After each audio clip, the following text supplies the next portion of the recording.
Continue our game.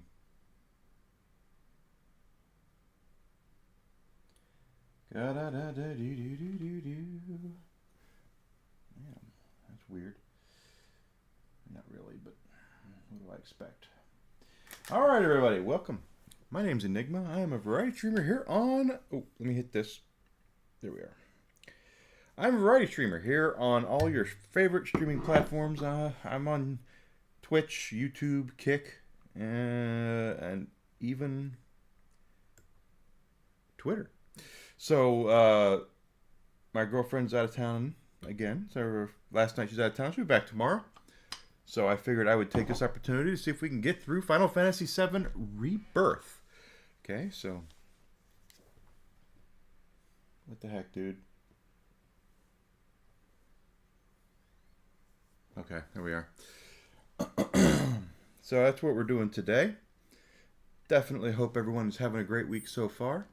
Now, we are in the last dungeon of the game, the Temple of the Ancients here. We beat the Red Dragon last night, so that's the first boss. We are going to have to get through the rest of this. We're going to see some stuff where our party gets split up here. So I don't know if we're going to get through the entire game tonight or not. We're going to try, though. The final boss of this game is multi-tiered and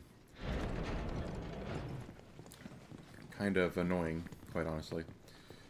But the Red Dragon was not easy either.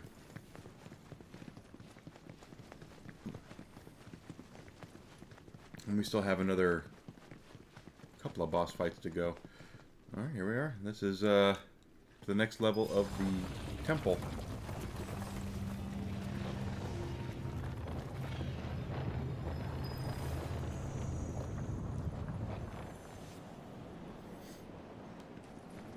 Okay, so here we are in this area. This is going to be, this is where we get split up, I believe. Lots of stuff happens here, and there's a lot of perspective and things like that. Look, there's another place to recover. Wait, what in the what? Look.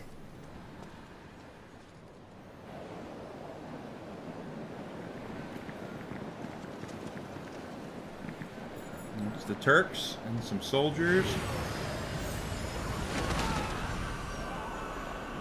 And some troops. Almost pity them.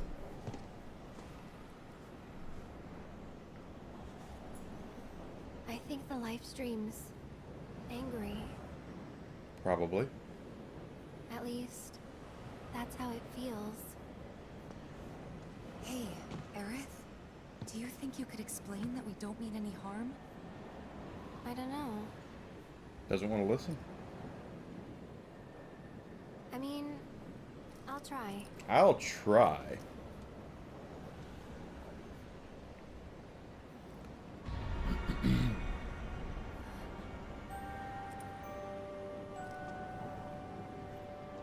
Aerith, of course, is the last of the ancients, so she is going to try to use her. She's half-blood ancient, etc.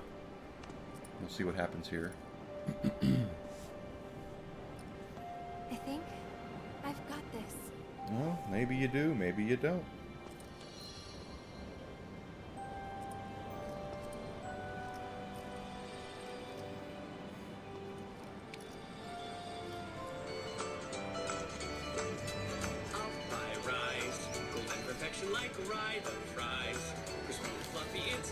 Oh, I see.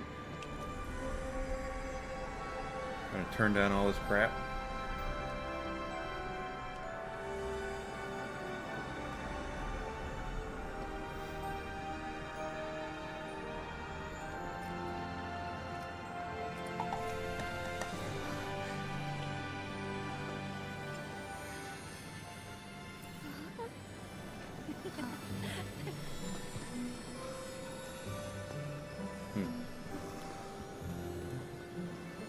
Alright, so, she's just dancing and doing her thing.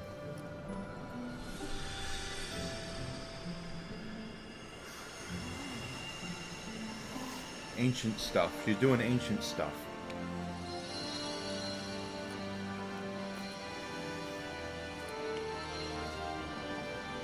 You wouldn't understand. 'Cause you're not an ancient. Nope. Well.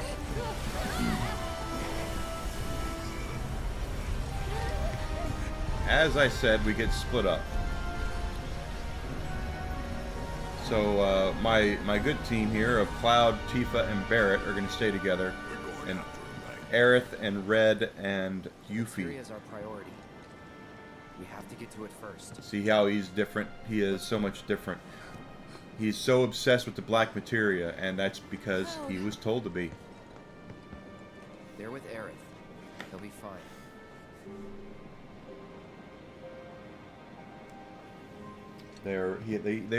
He's obsessed with the black materia, and it's becoming clear that he is no longer in charge of his facilities, as opposed to he's being led around by the nose. He is obsessed with it, and is this going to be? Oh, okay, we'll fight these. I don't care. Easy. Keep it together. Good luck.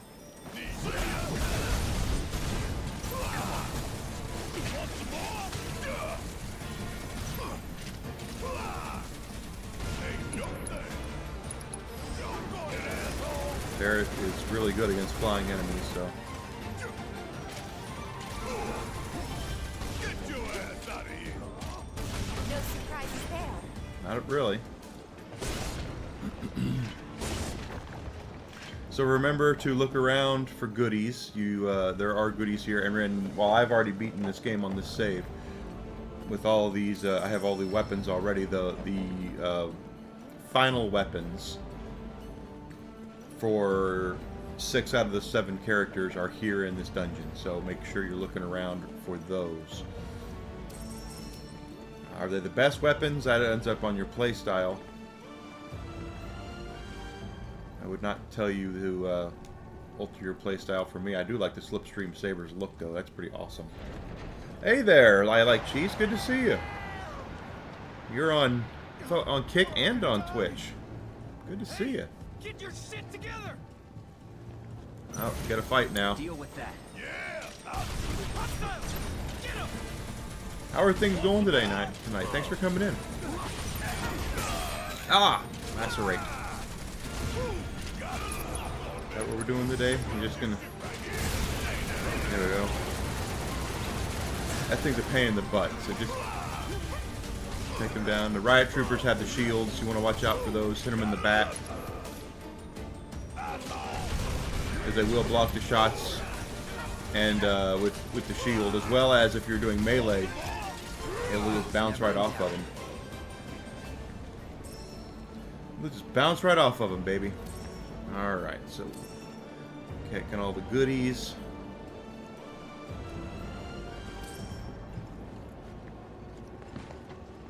Oh,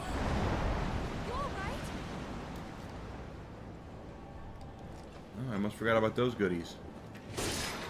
Alright, unable to Mega Potion. I have 99 Mega Potions, that's why it's like that. Here's a chest. Gil tells me that there was a weapon in there, so there actually was a weapon in there, and for either Tifa or Barrett, probably Barrett now that I think about it, and gives you Gil instead. Oh, we can't go that way.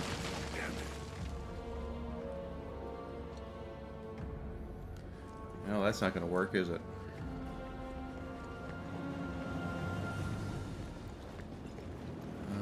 Oh, hi, boxes. Hello, boxes. Let's take a look at the map here. We came from that way. Is there a way we can get up? Is that what they're telling us to do? Is go the other way? Boom, boom, boom, boom, boom, boom. Oh, you can climb. Duh. Use your eyeballs, Enigma.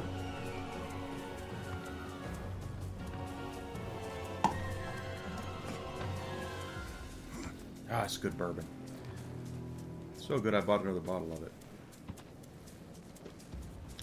For Friday night's stream. So that really big wind is going to play a part in what we're doing here. There's going to be puzzles that revolve around those winds, so do your best not to get hit by them, because they will knock you for a loop. There we go. And we're going to inch along here.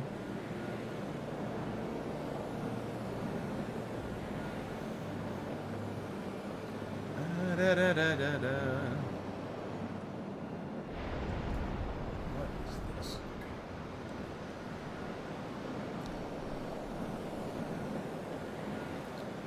So there's going to be some boss fights coming up here once we get through this part. There's obviously we'll have to deal with the Turks because all 4 Turks are down here, and then I think it's just the final boss.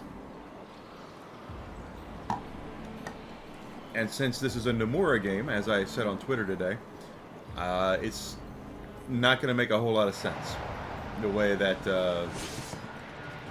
the game is set up. I will tell you that the events that happen in this game to a point, or what happened... Well, if they're not going to make me fight those, I'm not going to do it. They make it a point to... there's some treasure chests over there. Take the lead. Hang back. Keep it together. But good, level up. The events that happen at the last part of this game do, at least to a point, mirror what happens in the game, and we'll go over that once we get there, or the original game, I should say.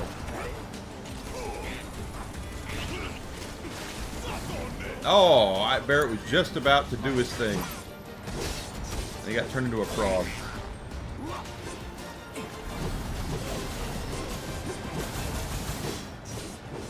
One step at a time. Alright. Grab all of our goodies here.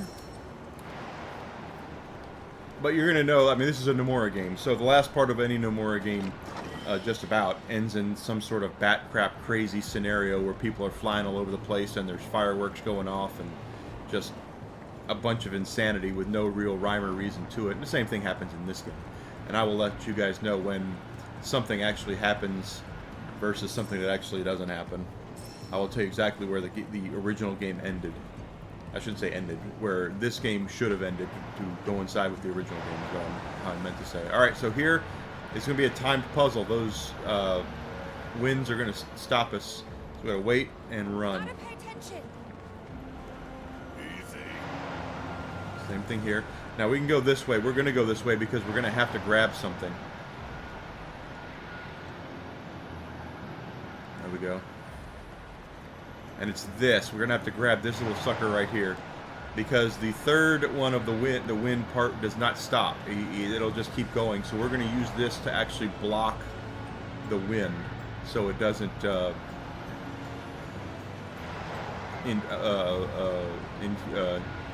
am I trying to say? Get in the way is what I'm trying to say. There we go. So now we're going to wait here. Yep, see, if you get hit there, that's not good. We'll just go around the other way. As soon as the wind ends, we'll just go around the other way. There it goes. And now the wind is gone, so we don't have to worry about the wind coming up here. This is going to be a pain in the butt, so I really don't want to fight the ancient dragon if I don't have to. Go up here. Ancient dragons are a serious pain in the rear end in this game, so, I mean, if you want to fight them and you're looking for XP and AP, knock yourself out, you know, that's, please do, but I'm at max level, and I do not like fighting ancient dragons, because they have some really nasty attacks, and I don't want to waste magic points if I don't have to.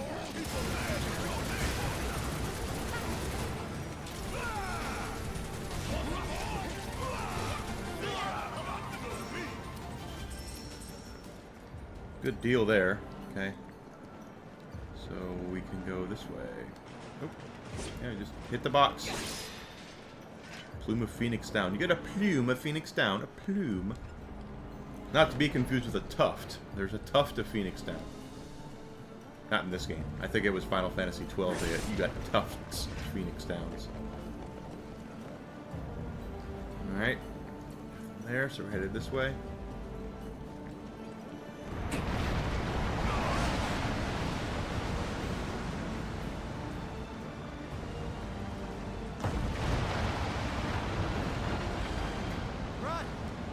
Run, run, or you'll be well done. Don't gotta tell me twice.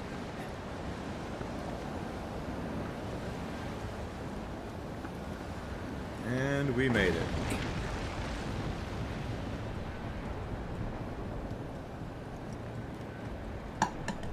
Alright, so we did that.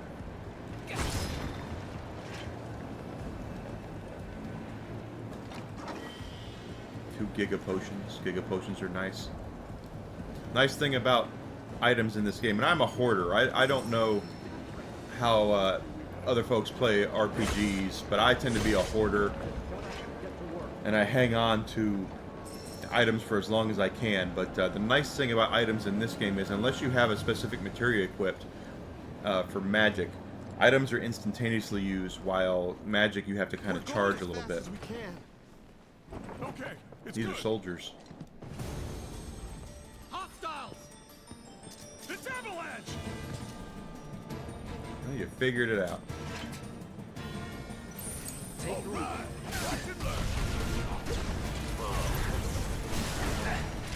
Gotta watch out for that black hole thing. Ow. Double ow. Okay, alright. Point taken.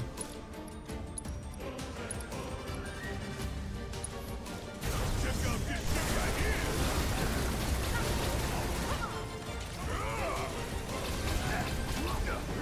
Okay, alright.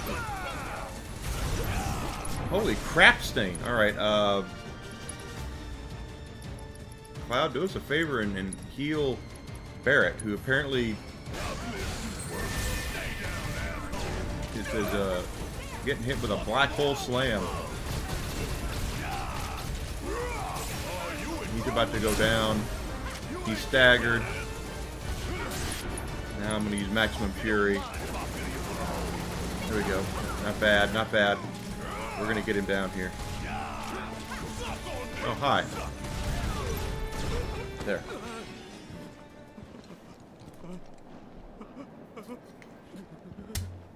I don't want to die.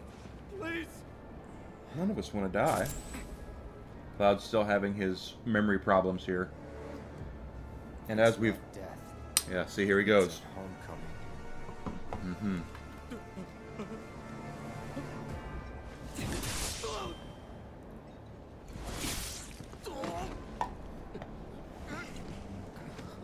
So Cloud's having his issues here.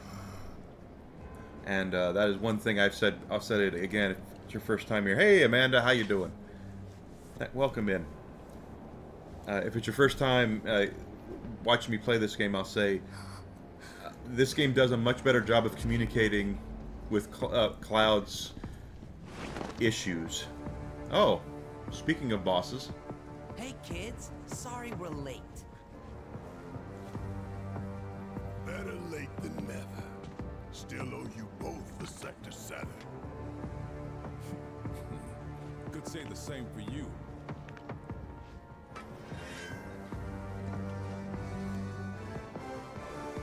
All right. It's a shame we'll have to settle up later. Yeah, we'll have to take them on later. But Cloud's going through a lot of issues because he's a soldier, Just have to pick this up next time. which means he was injected with some of Sephiroth's DNA. So Cloud is having these delusions and these hallucinations as to what's going on, and this game does a very good job of showing it. He sees Sephiroth in places where he's not, things like that. A good migraine? You had a good migraine? Or you're good, but you had a migraine all day, taking a nap. Well, I'm glad you're here. Thank you for coming in.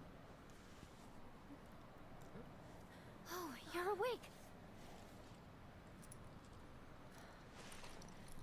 It's always good to see you, Amanda. Did it work? Did it work? I don't know. No.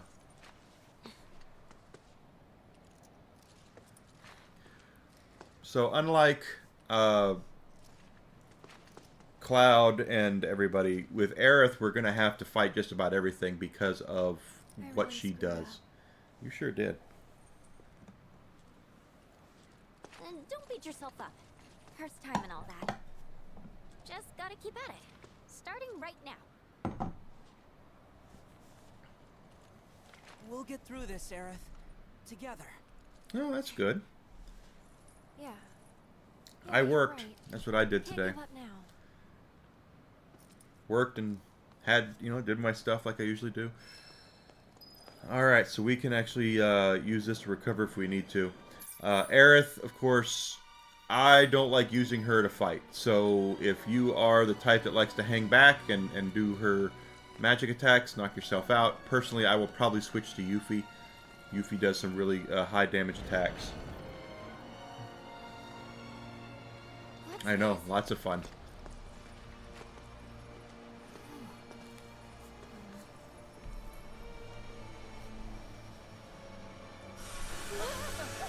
Whoa. What's happening?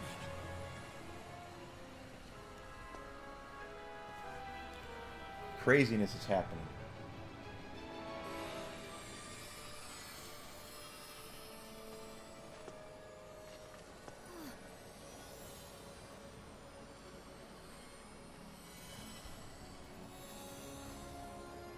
So Aerith is going to be able to absorb stuff from the life stream here, these souls or whatever they are, and she will be able to use them to get through other parts of the game. And she actually gets stronger. Different parts of her get stronger by absorbing all these. Teach me how to be at one with the life stream. Yeah, that thing. Tune to its flow.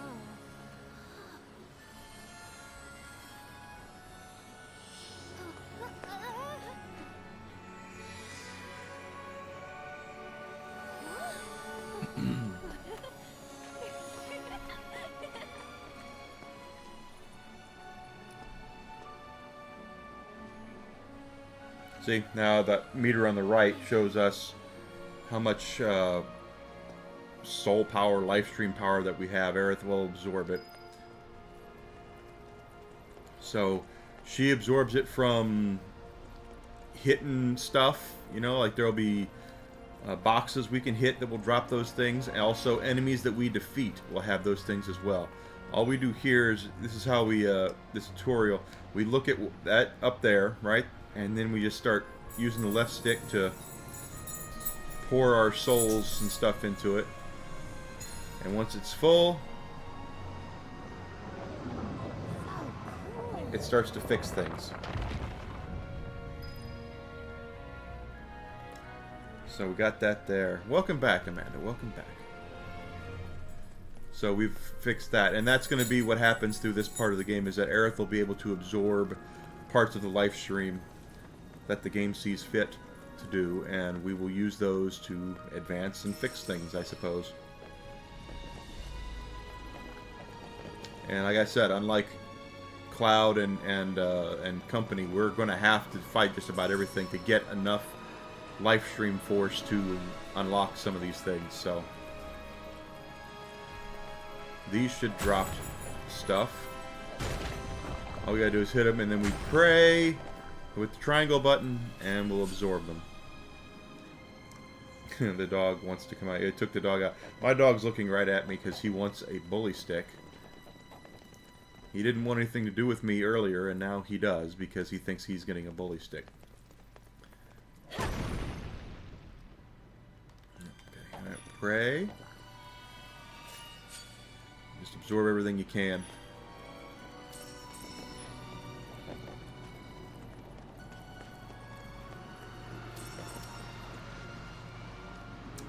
Like I said, I don't like using Aerith to fight because she's physically the worst fighter in the whole game.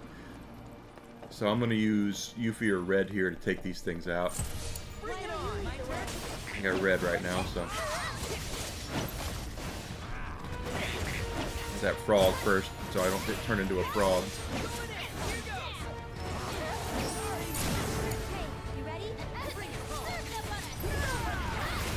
Alright, that went out pretty well.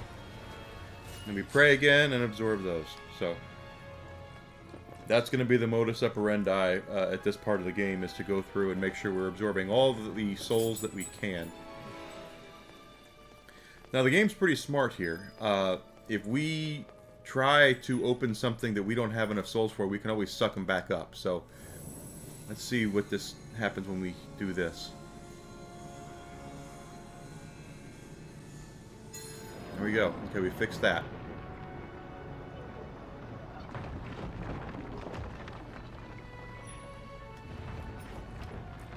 We can go this way.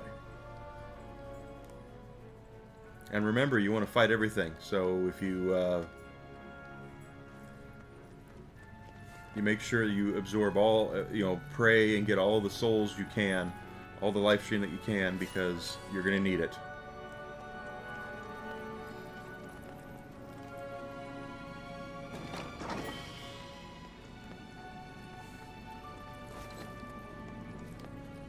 And we have Aerith's theme playing here. One of the great tracks composed by Nobuo Uematsu for this game. It's a remix of it, though, of course, so it's not the exact tune, but I'm sure Uematsu's getting some sort of stipend. Okay, no, that didn't work.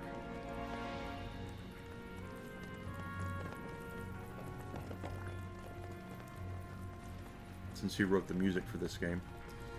Let's see. Oh, wait, I gotta find the thing. There it is. Hopefully we have enough to open that now, too. Looks like we should get kind of close. Yeah, we'll get it. There we are.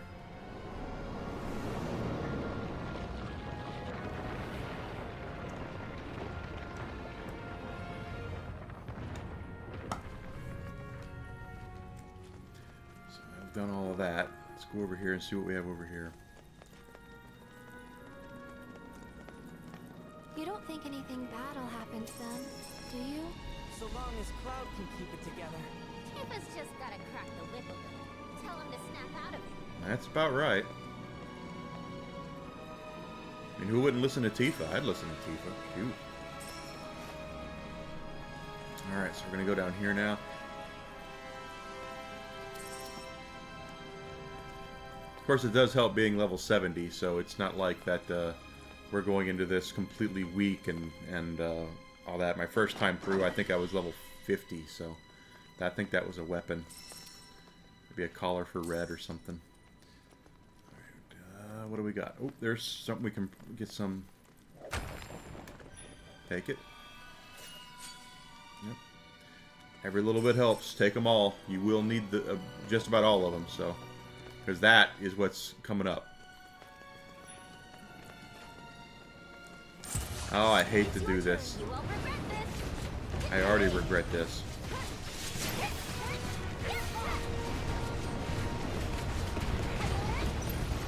Go on. Luckily, Yuffie can throw, so. And we got him staggered. Good. Yuffie, use your windstorm just because I said so. I like this. I'm like saying how hard the ancient dragons are, and then I just completely destroy that thing. All because of Yuffie, basically, at that point. Is that another one? Did I miss one over there? No, it's just... Okay, it's just remnants of the one I broke earlier. I think it's supposed to remind you of Labyrinth, quite frankly. Have some David Bowie flashbacks, right? See, we have some more life stream here to get. Take it all.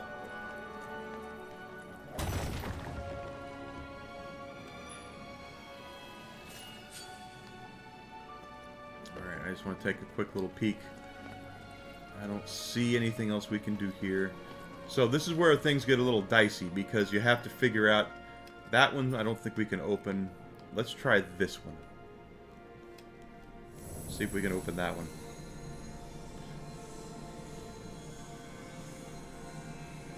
Maybe Just... you're No. low on life stream or something? Yeah, we are. So we can actually absorb it. Back.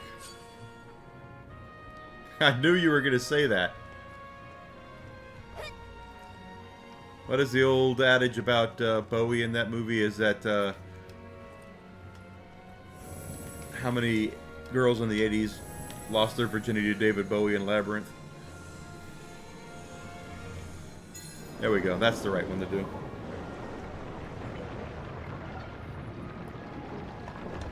Also known as pants, magic pants. I've heard it called that before. Because Bowie's pants were very tight in that game. Or that movie, I mean. Heh. Pants, magic pants. That being said, I love that movie. I do. Not for Bowie. Very young, I think 16-year-old Jennifer Connelly was in that, and I was a 80s kid, and so I saw her in that movie, and of course I was a young, strapping young lad. I was, I'd seen Linda Carter and Wonder Woman, who was my first crush, so... Oh, crap. Okay, these are frogs. We gotta... Windstorm on that one. Yeah. Ah! Why don't you leave the I got frogged. There we go. But, so, I mean, I was a strapping young lad at that time. I was attracted to Jennifer Connelly. I didn't say anything, of course, but it was like, dang, she's pretty. But I was, I was not the old man I am now, so it would have been legal, because we were both underage.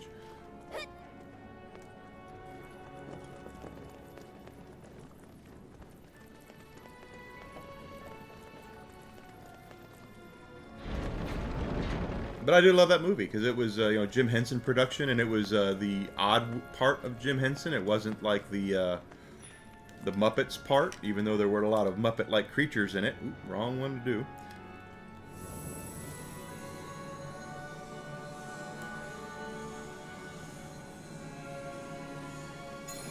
There you go.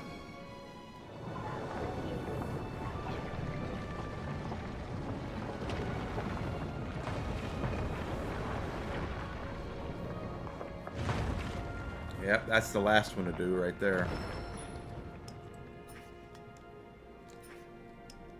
Get out of that. Okay, I'm gonna go this way now. Well, I watched the heck out of that movie when I was a kid. Sure did.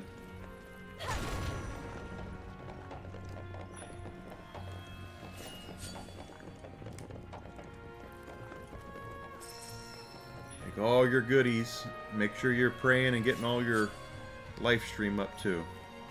Nope, more. Okay.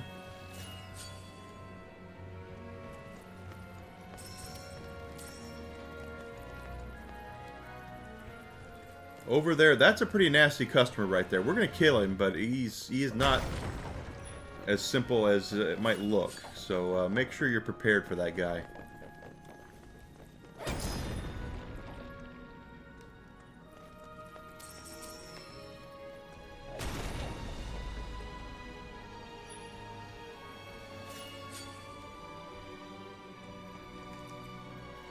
I watched Dark Crystal as a kid. I actually, I was never a huge fan of it. I know there's a lot of folks my age that Dark Crystal was their thing, but it was never really mine.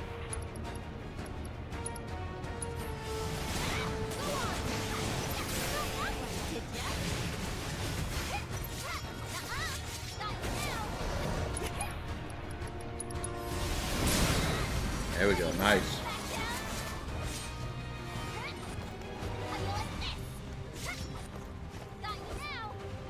Okay, what are we killing here, guys? Okay.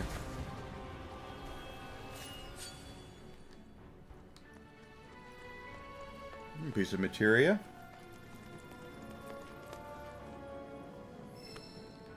Steadfast block material, 1 star. Okay, well, whatever. Treasure chest over there. Get that in just a second.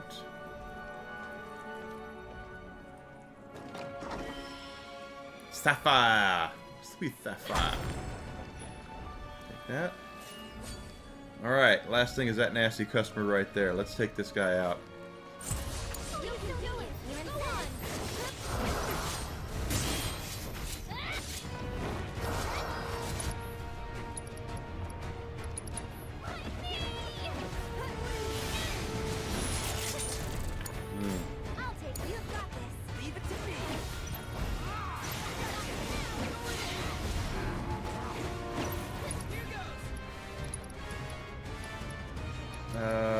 Stardust Ray. You won't regret this.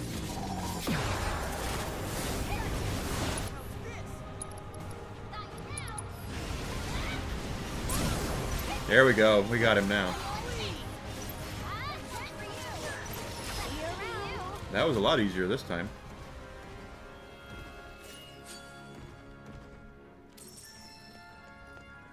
Always make sure you're looking around for green dots. Those are going to be your live stream things.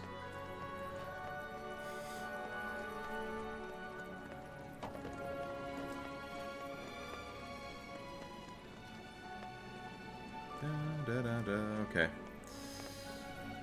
So if memory serves me correct, I don't think that one's one we can do. Let's try this one.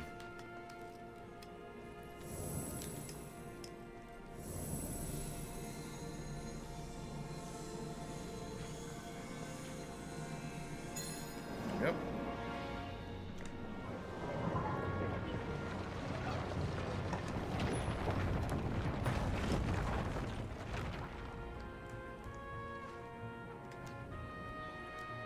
Okay, one hit. Come on down!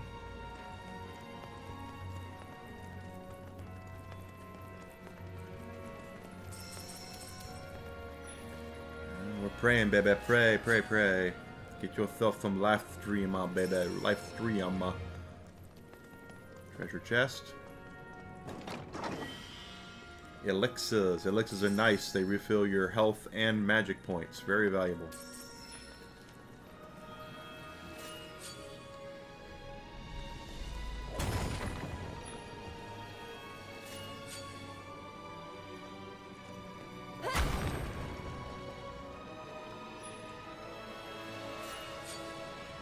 We'll see if that's enough to fill up that other one. I don't know if it is. We'll try it before we go the right way. That's the right way. Well, maybe we do have to go that way first. I seem to remember doing this where I had to do this, come back and get this one. I always hit the wrong stick. There we go.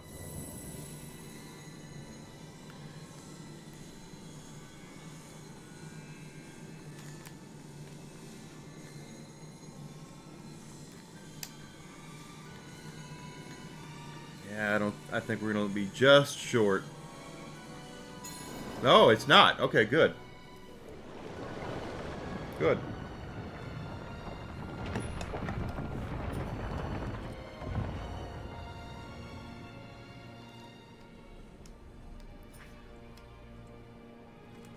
Okay. Unable to get stuff. Alright. Why don't you lead the way? Two ancient dragons this time. And now I'm going to use... Windstorm is actually a very handy little thing. And that's what I don't like. Is when they cast that Southern Cross.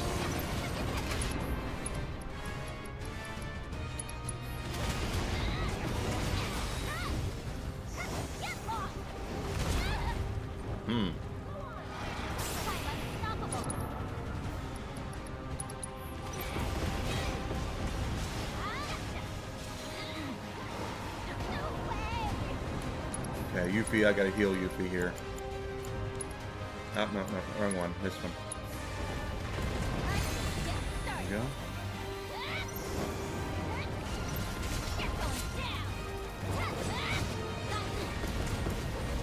He's gonna, if I can get to him, he's gonna get staggered. There we go.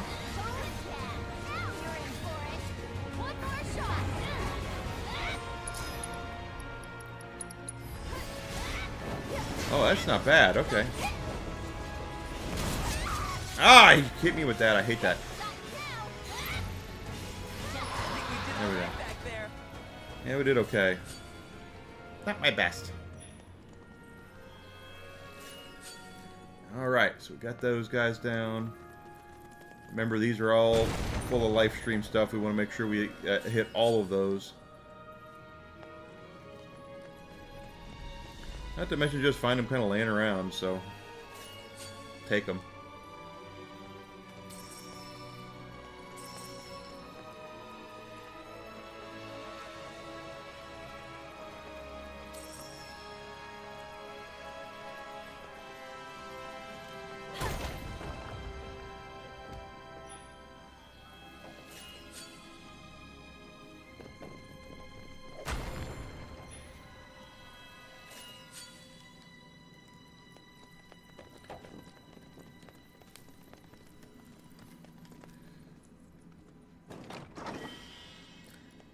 potion. That's all we got was a potion for that. Wow. Okay. Go us. Oh, look at that. See, you almost missed that one. That one right there, just kind of sticking out. I believe we have enough power now to get us to the last one. So.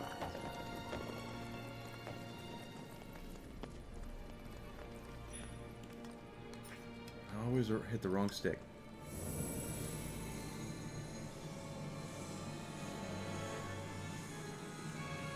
Why does her staff remind me of Loki's scepter of the Avengers?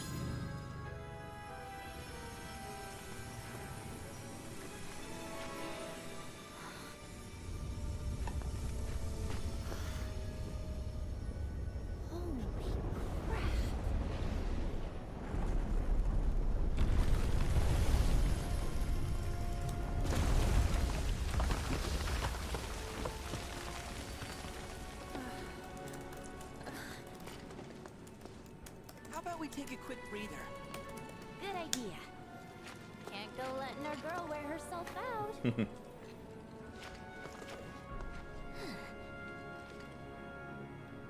Okay, but just for a bit.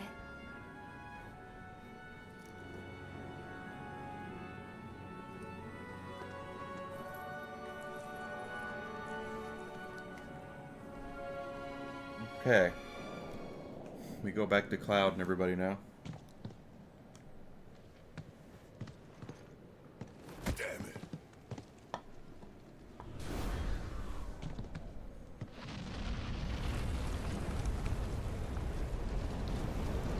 And that was probably done by Aerith, just simply because she's been messing with stuff.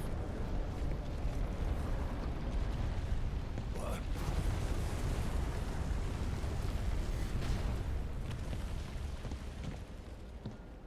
I'm getting tired of this place. Well, at least we have a way out.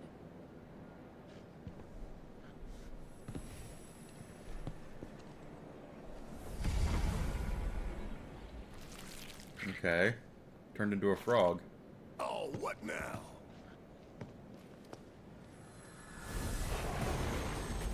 And that's not a frog. Does it matter at this point? See, Cloud is so robotic now, it's Something just gets in our way. We kill it. it's how it is. I want the frogs down first. Because they got that spit that'll turn you into a frog.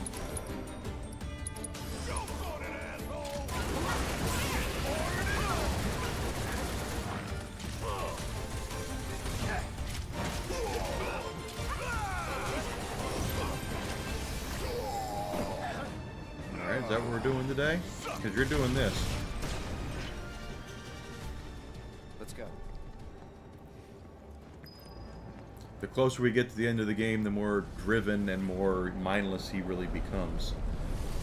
Because he's not thinking for himself. Remember, Sephiroth told Cloud to bring him the black Man, materia. This thing is intense. Look!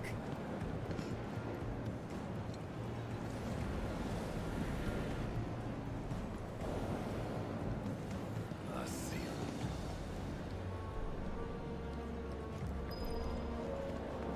it. A nice little place to heal right there. And we'll take advantage of that just after we kill these guys. Keep it together. Need my help.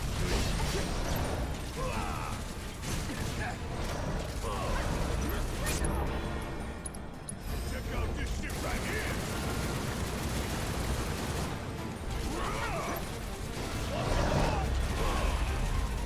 How'd you like that? Here it comes. Suck on this.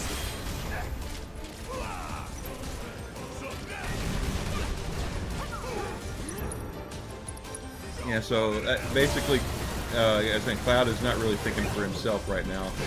Somebody else is driving. Let's go. And he's not doing that great. In the original game, they just did little flashes like psh, psh, and expected you to kind of catch up to what was going on. In this game, they actually show full cutscenes where you see him hallucinating and you see Sephiroth talking to him. You know, he told us to kill Tifa earlier. He told Cloud to kill Tifa because she's not real. You know, she's not really Tifa. Things like that is what, you know, Sephiroth's influence has had. Go check the path. Sir, make sure it's stable. Oh God!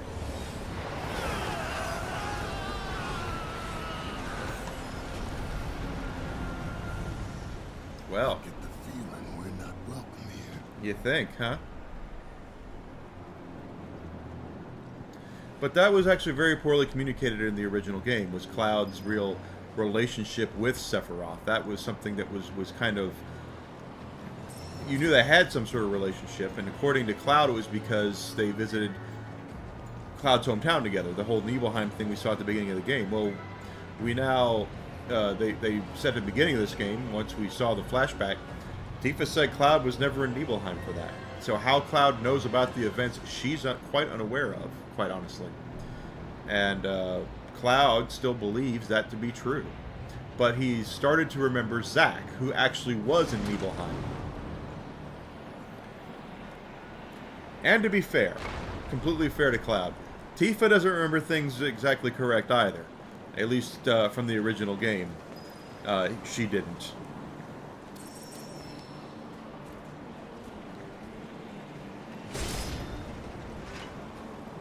She had a lot of emotional things happening to her at that time too, including the death of her father. So that's where we need to go. This is where we're going to go. Oh! I don't want to fight those things if I don't have to. And I'm gonna have to. We'll take the lead. Watch yourself. Guess it's my turn to stay down, asshole. Oh, cool. Okay, that'll work.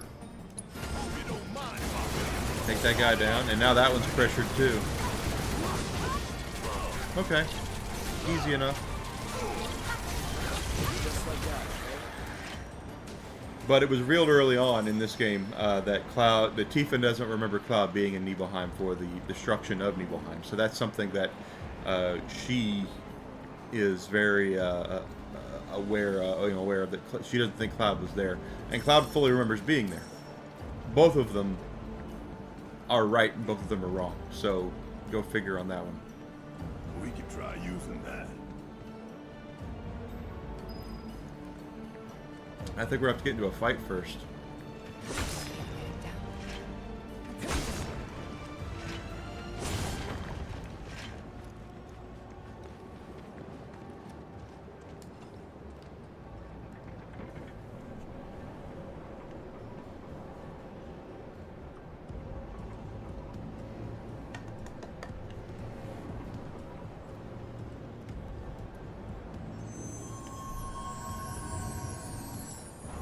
But to answer everybody, if you're wondering, are we going to see the answer to was Cloud really in Nibelheim? How does Cloud remember all that?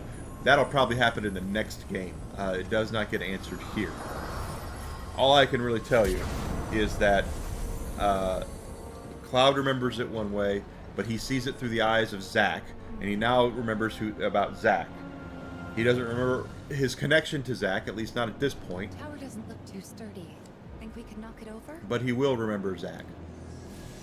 And Zack plays a much bigger part in this game than he did in the original. Oh, we gotta fight the Iron Giant.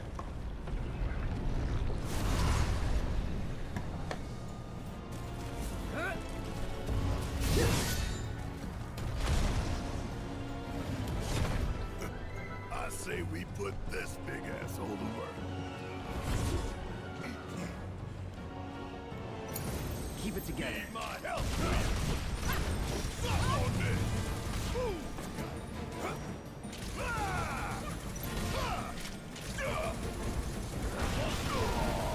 Well, that hurt. Let's take bonus round here before we go any further.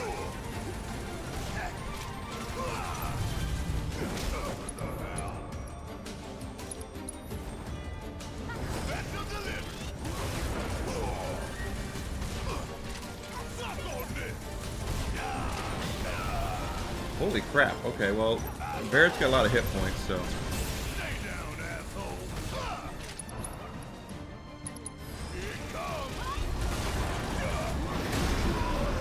Ow! I'm coming.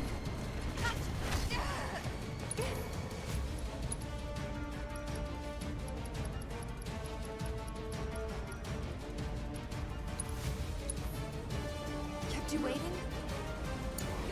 It's on you. I'm up for anything. Since we're up here.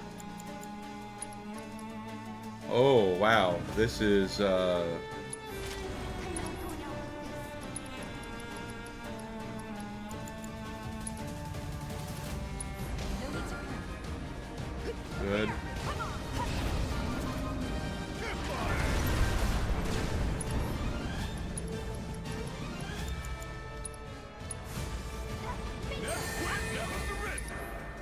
Cloud, why didn't you not heal Tifa? Okay, Tifa's gonna have to heal herself, basically.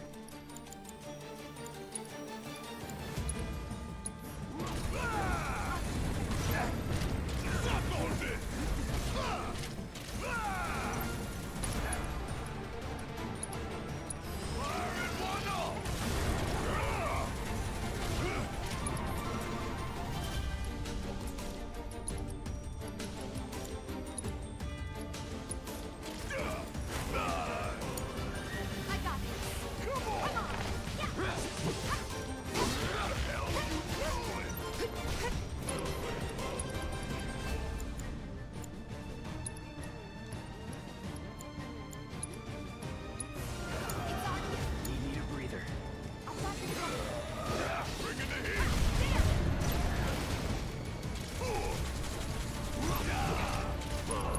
Uh,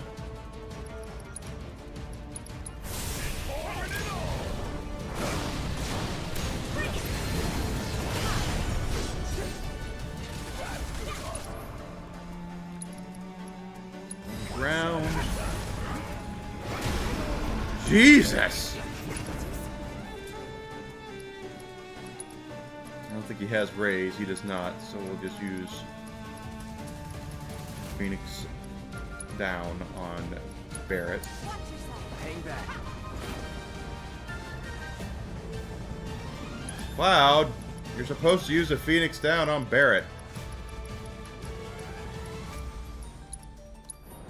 You okay?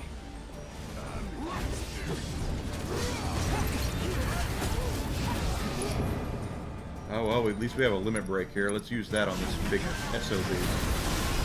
And we actually have 2 limit breaks up. Because we're going to use Tifa's limit break as well. Assuming he survives this. He did not. And that's that. Not quite. Tower's still standing. Fine. One more time. Yeah, well, let's, I don't... Barrett's the weakest when it comes to magic, so I just want to go ahead and...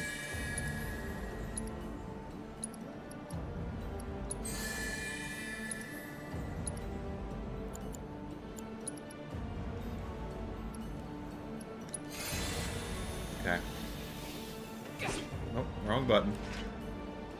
Hey there, Daylight! How you doing, buddy? You wish Brummel a happy birthday? Yesterday was his birthday. I sent him a birthday text.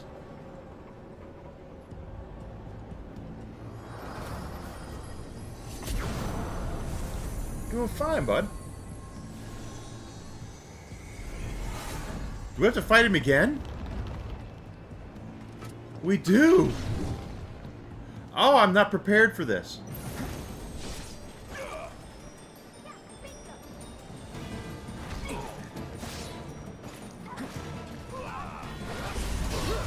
Deal with that.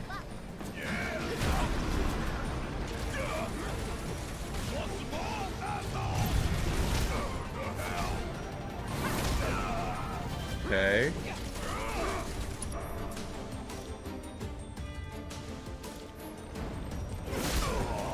I sent him a birthday text yesterday. I guess it was his birthday. Hurry up.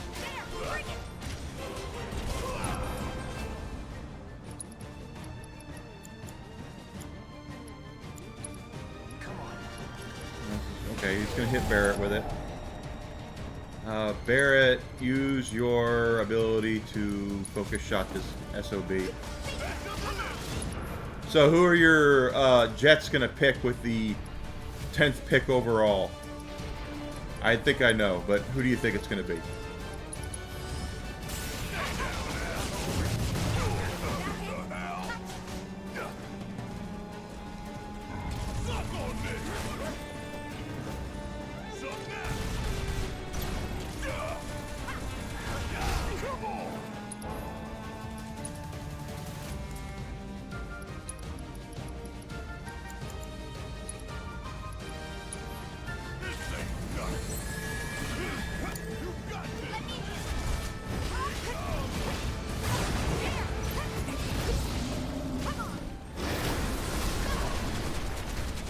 Not throwing in the towel.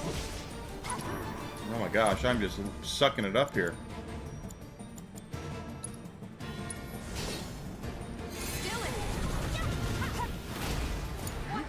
My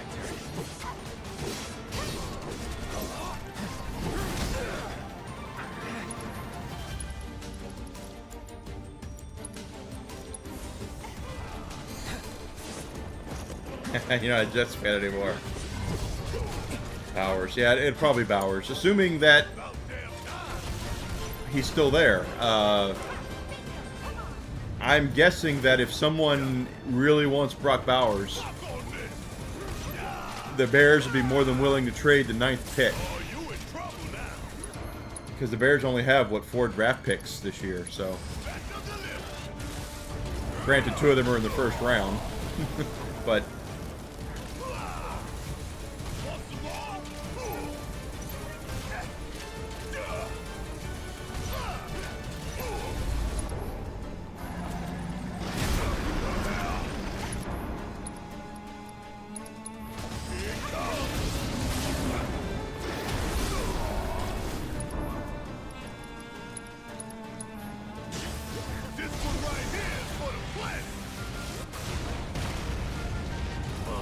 I wouldn't be shocked to see the Bears trade that pick, quite frankly. I would not be shocked to see that at all. The 9th pick, I mean, not the. Obviously, they're gonna take Caleb Williams first overall. Keep it together. Always did like a job. All right, Tifa. We're going to hit him with Kuragah.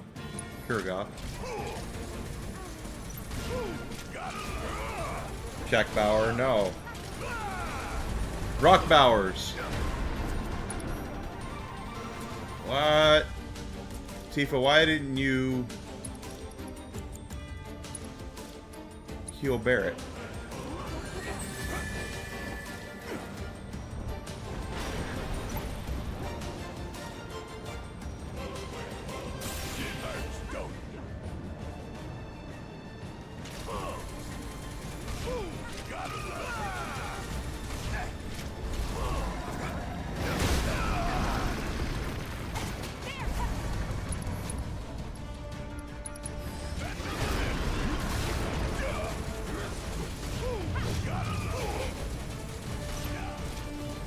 Finally.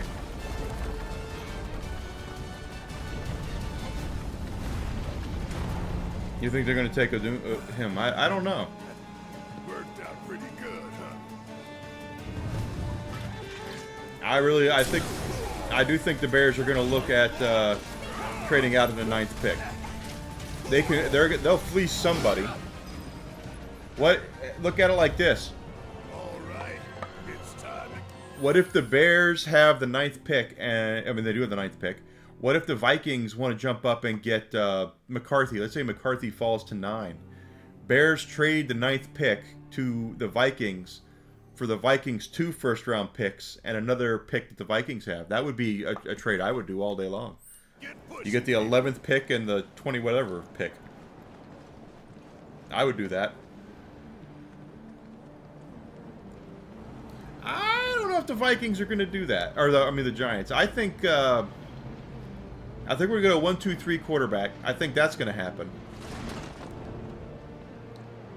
I don't know if we're going to see the fourth pick go that way, though. It might not. It might not, because I think we're going to see quarterback 1, 2, 3, and we're going to see I don't think the Cardinals are going anywhere. I think the Cardinals are going to take Marvin Harrison Jr. I would do that all day long if I were the Cardinals. Stay at 4, take the best player in the entire draft. If that happens, though, you could see either Neighbors will go 5th to the Chargers, but it also could be that the Chargers trade that pick. That could very well happen.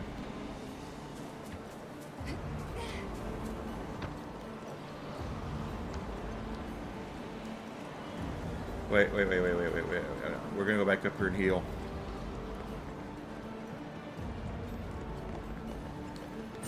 Bring it on. It's on you. About damn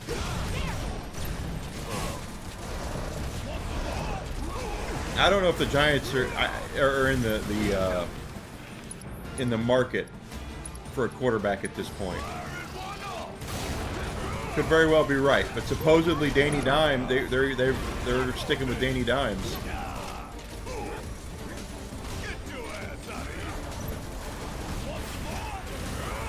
You never can tell.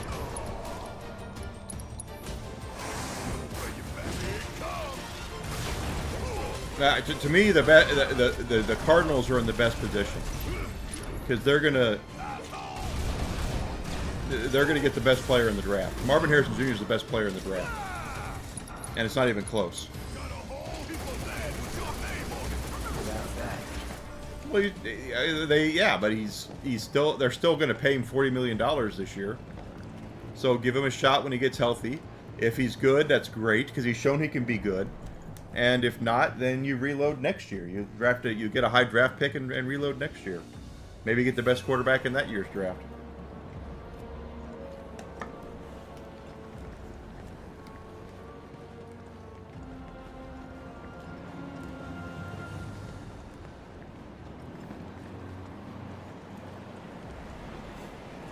And I think the Steelers are going to go O-line at 20. I don't think they're going to trade up either. The Steelers almost never trade up. I think they've only done it 3 times in their history.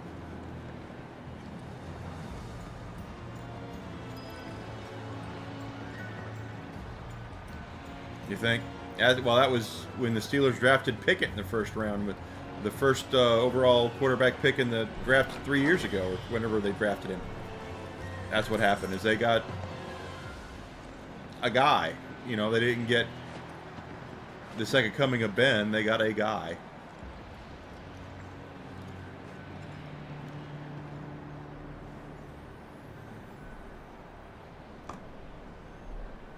Then there's the year after. You know, there's always good quarterbacks coming up. You're right, he's not. He was traded to the Philadelphia Eagles, where he's not going to touch the ball at all unless Hurts gets hurt, you know. Or they're blowing somebody out.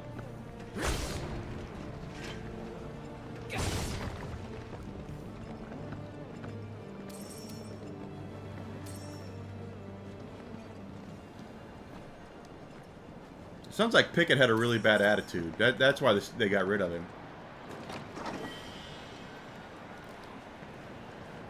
You know, it does come down to, I bet you that was a Cetron Bangle or something. It does come down to that maybe they told him something and then something else happened. I do believe that happened. But if you can get Russell Wilson for the league minimum, why wouldn't you at least, you know, take a flyer on him? And that's what they did. And apparently Pickett got butthurt over it, and now he's wearing green.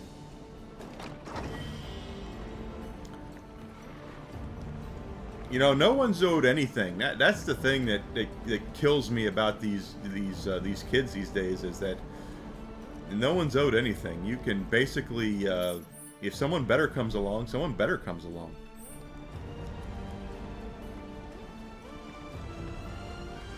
And you know, the Steelers' offense was anemic as you know what last year, and it was all because of quarterback play. All because of quarterback play. Deal with that. Yeah! Golden opportunity right here. It had nothing to do with anything else. It was all quarterback.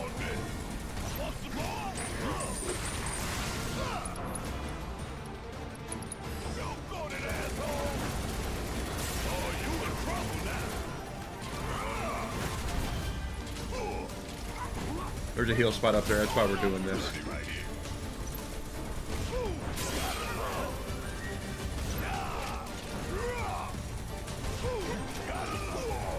You're not wrong.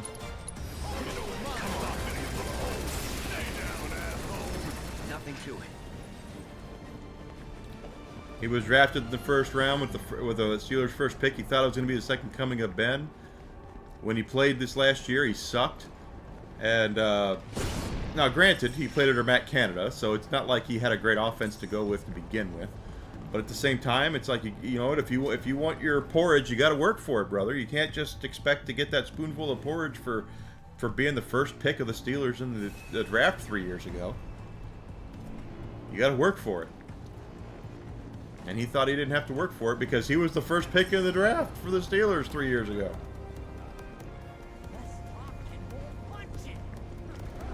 That's right. Let's see if anything is over here. So we're going to fight alongside the Turks here for a second, and then we get to fight the Turks. Keep it together. Let the monsters get you first. Dang it, that's exactly what I want to have happen.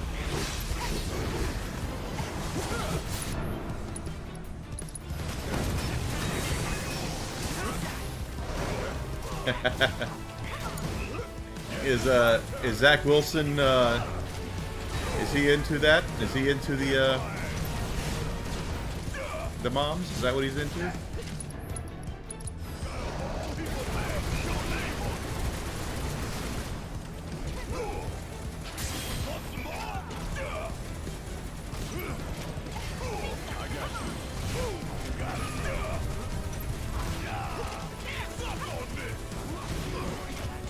It's Charizard. Yes, it's Charizard.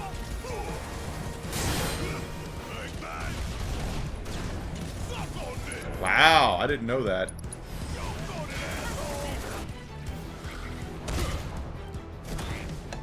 I mean, I guess good for him.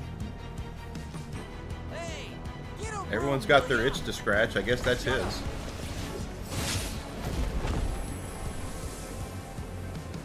Not too shabby. I haven't watched ESPN in a long time.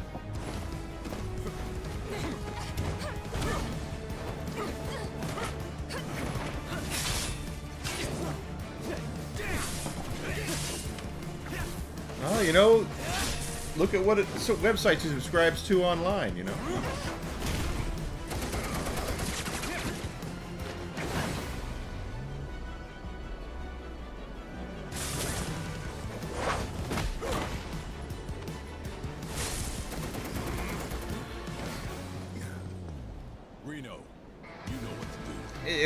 It's so weird though. I mean, what Rex Ryan was on tape licking his wife's feet for crying out loud. And I remember my dad like, "What's wrong with people? That's so stupid." And I said, "Dad, you know, in this time of year, time and place, a foot fetish is kind of normal for a lot of people compared to some of the other crap out there."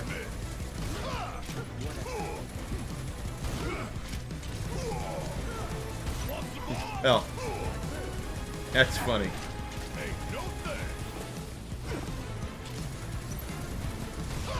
And here's the funny part about that is that who was Rex Ryan the coach of when he was on tape with his foot fetish? The Jets, Jets.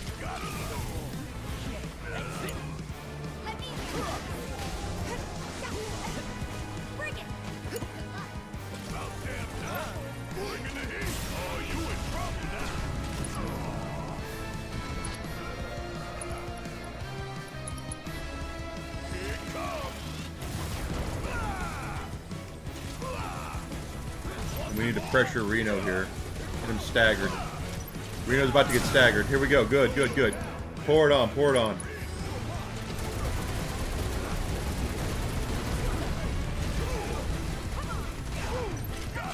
Yeah, that's true. They both are, USC QBs. That's funny. California.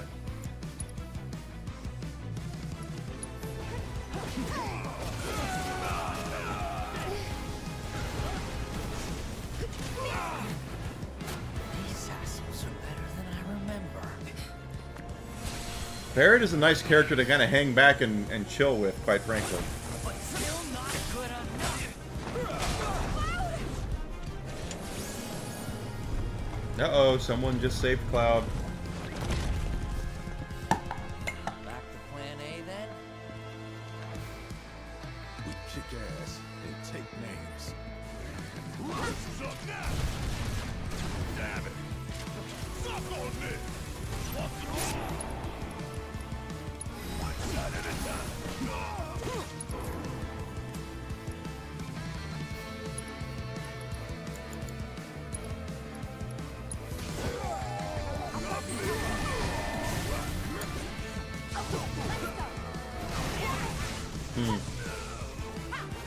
Bring it!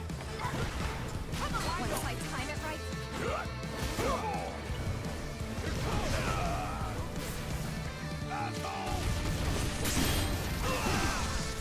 Vincent decided to hang back outside. He is not in. I mean, he's in the game, but he is not playable.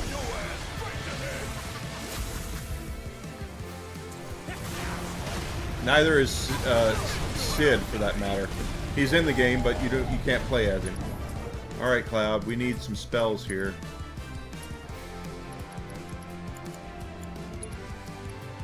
Barrett needs some love.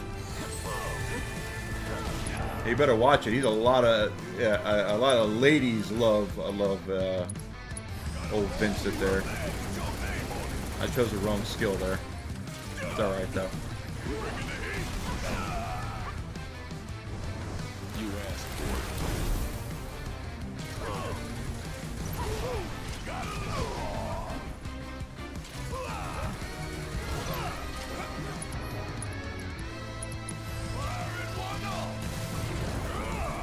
Cloud and Tifa and Barrett in this game. And hang out with Barrett. Just kind of stand back and take a lay of the land.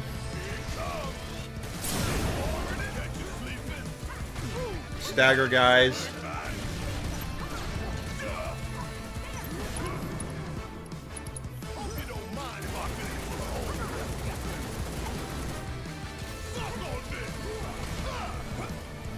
This game, everyone has their use, though. In the original Final Fantasy VII, oh gosh.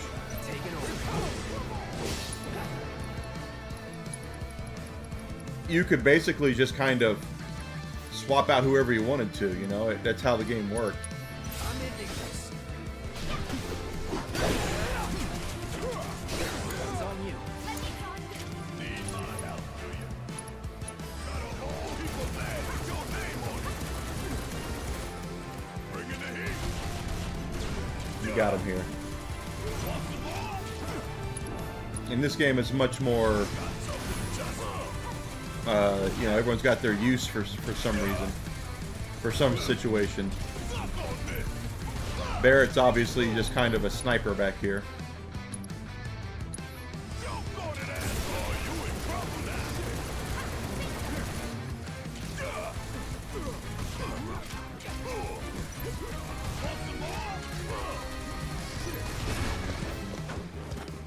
Boom shakalaka.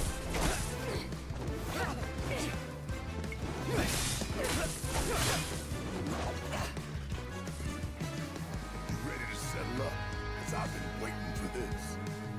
You mean for this?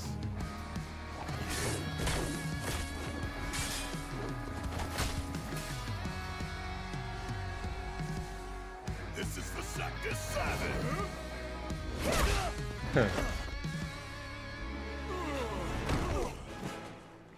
Nice save. Yeah, Red's cool. They did a better job of developing him in this game, too. But you know what? I'll always be a Tifa guy. What can I say? It's them!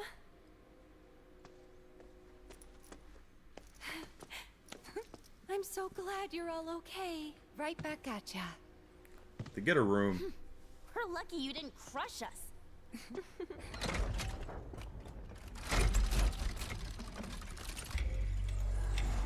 Now we're gonna do another flashback.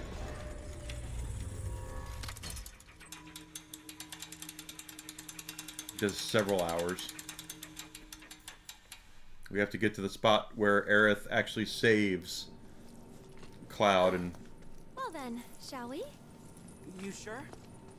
Yep. Can't keep Cloud and the others waiting.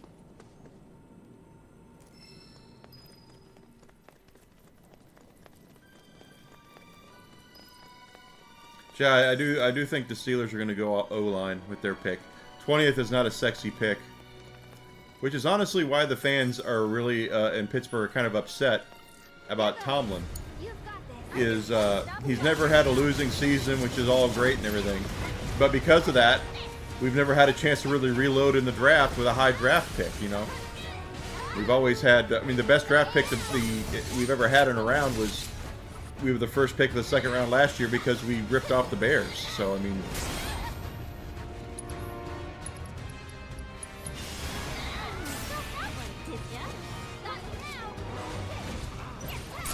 There we go.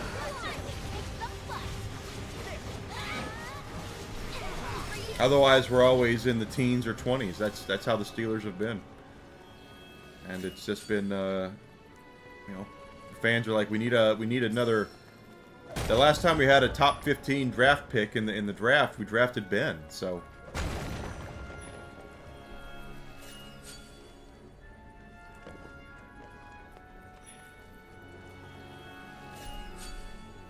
And so far, Tomlin has not shown his ability to develop a quarterback as a head coach.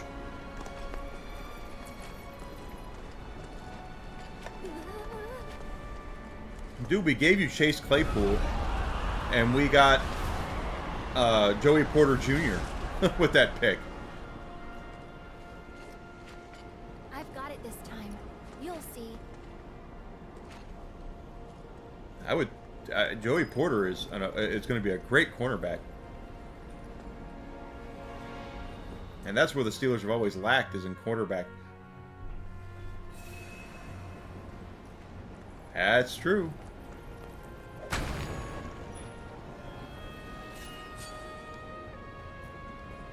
Do you think Sweat is going to be more impactful than... I'm not saying this to be funny. I'm saying this because I'm actually curious of your opinion. You think Sweat's going to have a higher impact on the Bears than Joey Porter's going to have on the Steelers?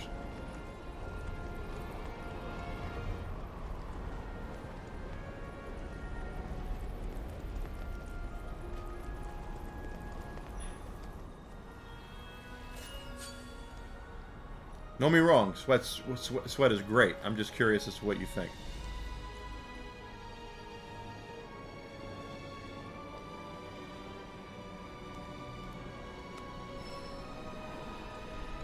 That isn't what I asked. I said going to have a better impact.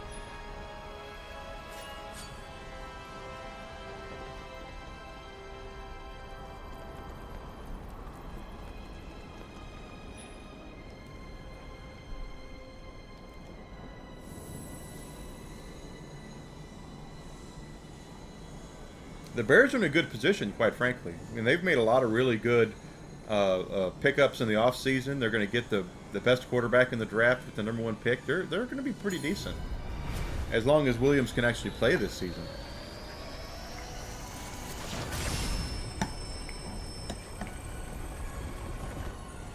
See, and I think the Steelers already have great pass rush. We didn't need a pass rusher. We needed cornerback.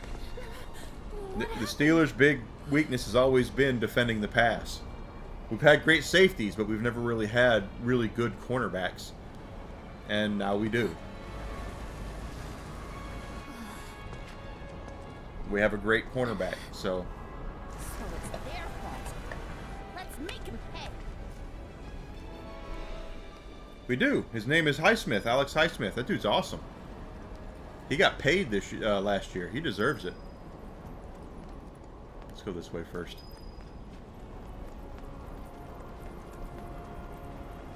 Good night, Amanda. Thank you for coming in.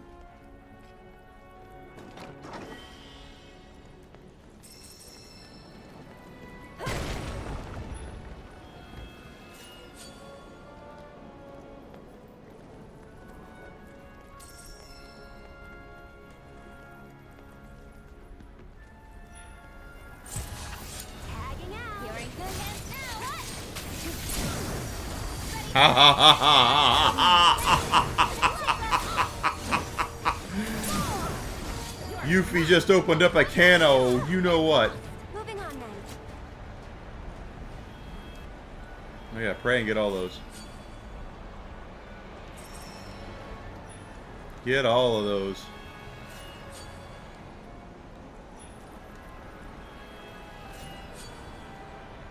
She did. She opened up a can of whoop rear end on those guys. That was awesome.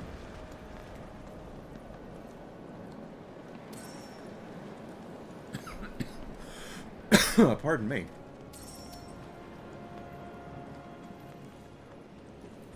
That was Yuffie's show right there. She was like, yeah, I'm gonna whoop this guy.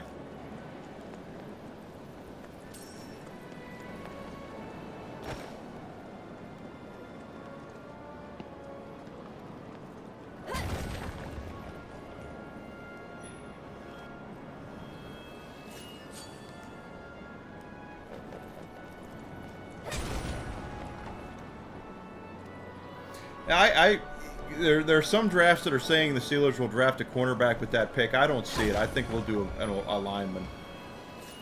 Last time the Steelers won the Super Bowl, their offensive line was all first-round draft picks. So I would assume we will do the same. We'll try to replicate that. This is not my first playthrough of this, no. Can you take over, Gary?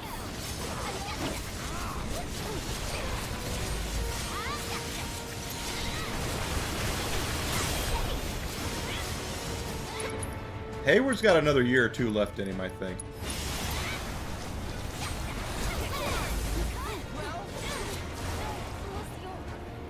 Okay. I'll show you what I can do. That's it. I know there's a heel spot up there. I'm just gonna whoop these guys. Come on. I know you're immune because I'm just building up my APB. Ooh. Okay.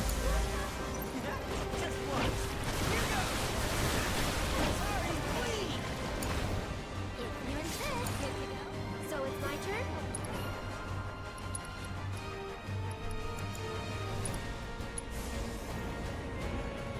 Come shot. Oh! That sucked. I'm gonna have to do that again. I did not expect that to happen.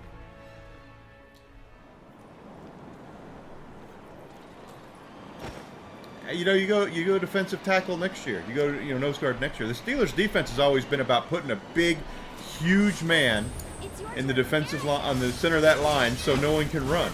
That's what they've always done. Remember when Casey Hampton was there for a long time? Dude weighed 350 pounds.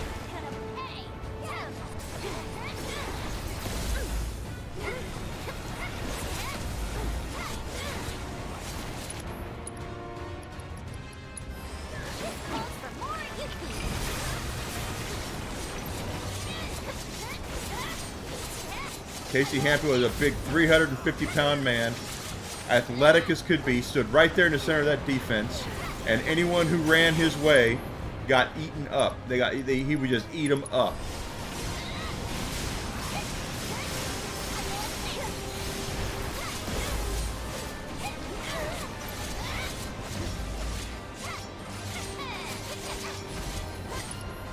Holy crap. I just realized Yuffie's about to eat it.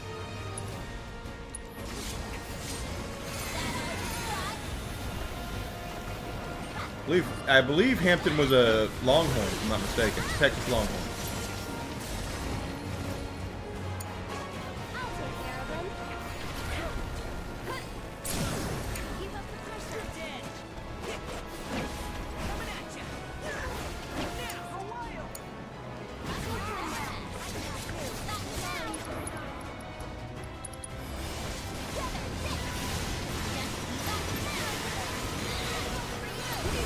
Got him. One down.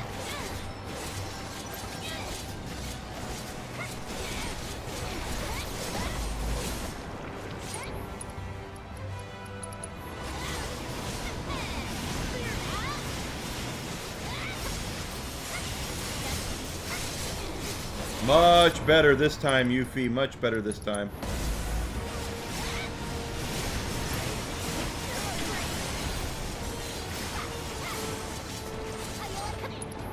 Okay, this time Yuffie's gonna have to heal herself.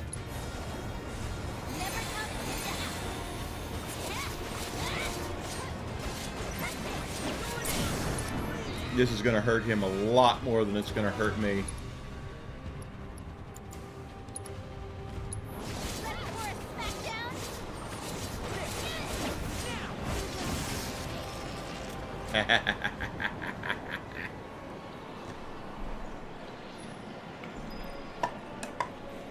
Oh, alright. Pray so we can get these souls, the life stream out of them.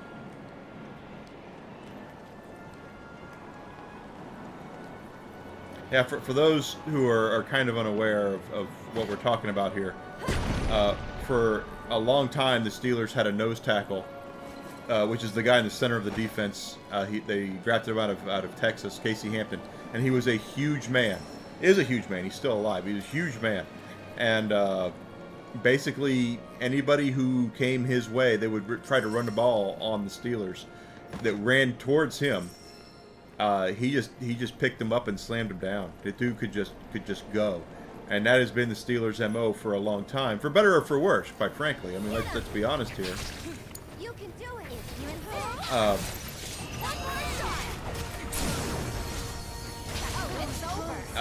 You know, you can only replicate that kind of one time.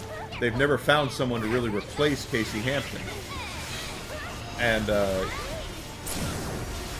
Hayward, Ironhead's son, is great. He is, but he is not Casey Hampton, and I don't think he would try to make himself out to be, quite frankly. See you around.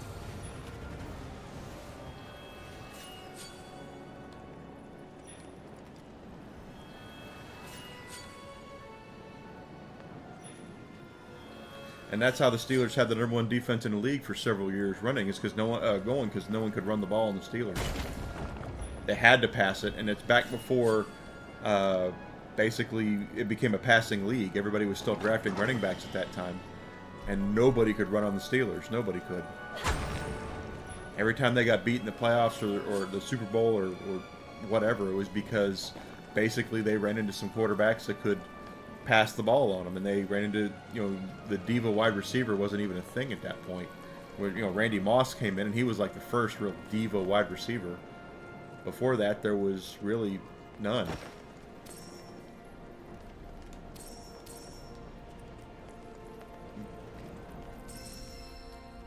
Or Johnson, what was that?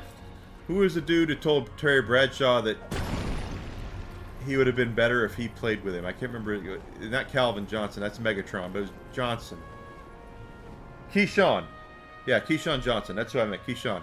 Keyshawn told Terry Bradshaw that Terry would have been a better quarterback if he played, if he was one of his wide receivers. And I was like, dude, seriously? Terry Bradshaw's a first ballot Hall of Famer, has more Super Bowl rings than anybody else at that point. And his wide receivers are both in the Hall of Fame with the same, and his running back is in the Hall of Fame with the same. And here comes Keyshawn Johnson to talk about Terry would have been a better quarterback if he'd have played with him.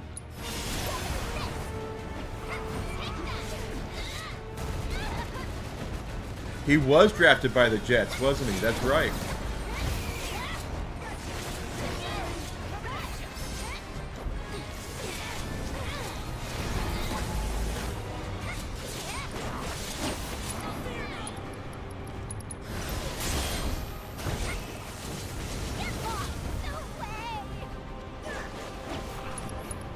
Yeah, 95, that's right.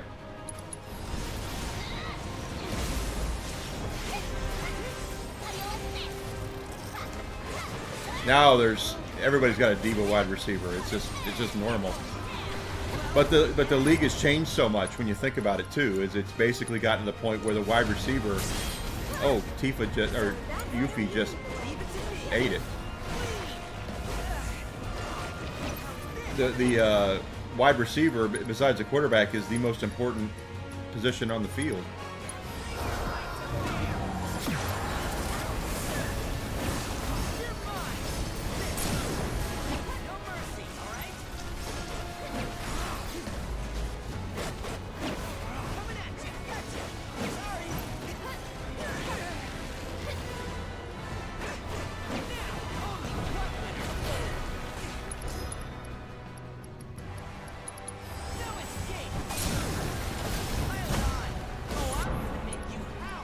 Oh, this is going to be good.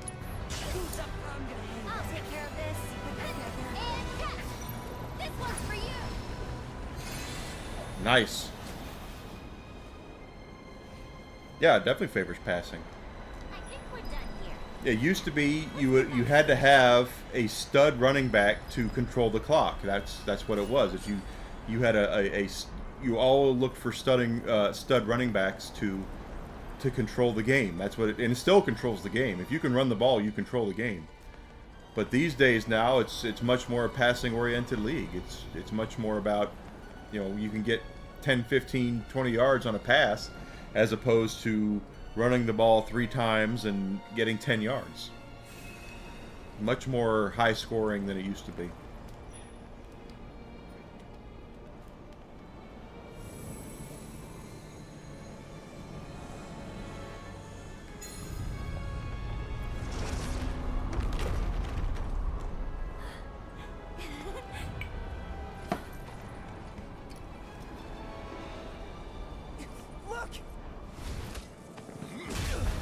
Cloud! There she's going to save Cloud. Just like we saw. We're coming! It's okay. We'll get to them. Of course, the league's always tried to make the passing game better. Just need to find the path.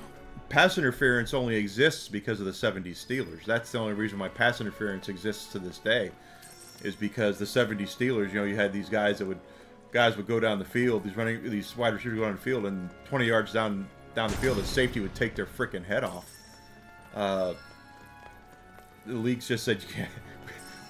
The Steelers are just whipping everybody. We can't let that happen anymore. So they took it completely out of the game.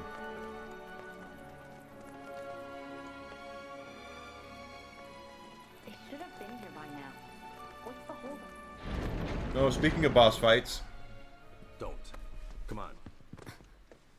You chickens! Look at them go! Sir, it's time we made a stand. Now we're talking. You saw the flags outside, didn't you? The Promised Land belongs to Shinra now. it's not the Sorry, promised land. Ancient. You snooze, you lose. I thought there were 6. Oh dear, did you 3 get lost? They're upstairs 3 whipping the is still daylights out of greater your than friends. 2, you know. And? So what if it is? Between me and Sung, we got the strength of an army. Spare the ancient. I'll try. So, something else they've played up in these games, the remakes, that is much more obvious is that Sung and Aerith does not look at Sung as being a villain, so to speak, and Sung actually, I think, likes Aerith. So while the Turks are not good guys, Spare us both the effort, and No! remember that I tried to reach you. She's a lost cause. it's not as bad as oh, come on. Who's got?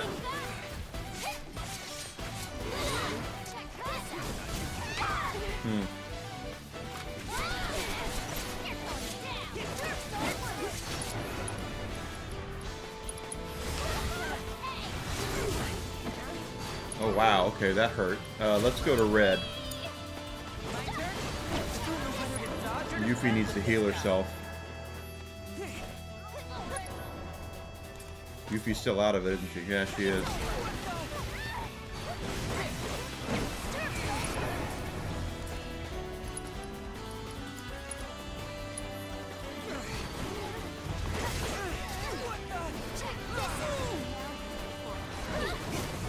Yuffie should be healing herself. Why is she not healing herself?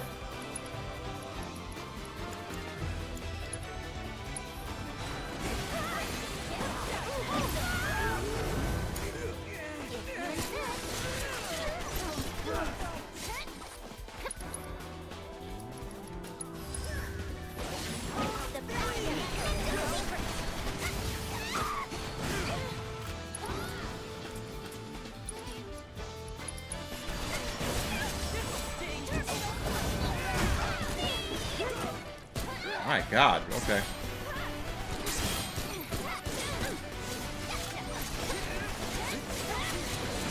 Okay, so, Aerith, you need to heal Red.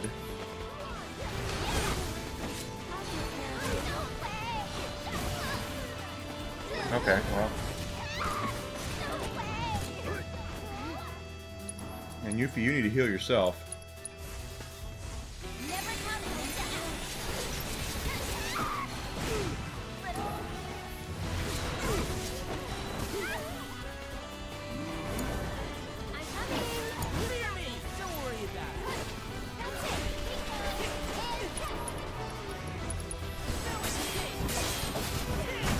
Well, that missed.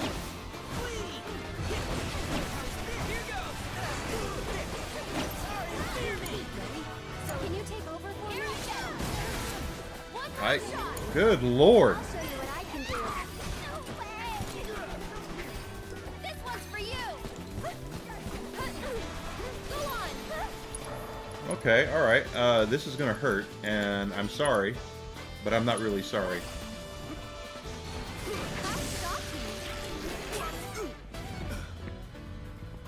Elena, with me.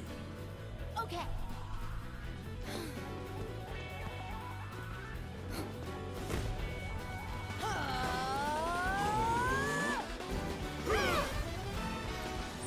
You can do it. I'm your one-stop sovereign. Ah, okay, that hurt.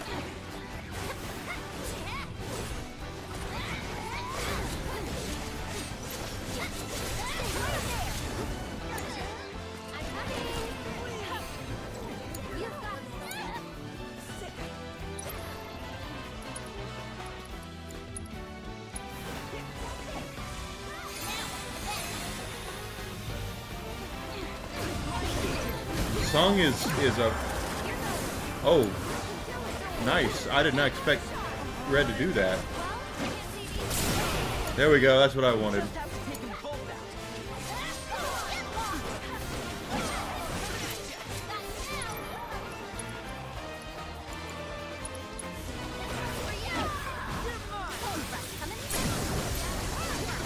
Now Elena's staggered too. Oh, we have a limit break.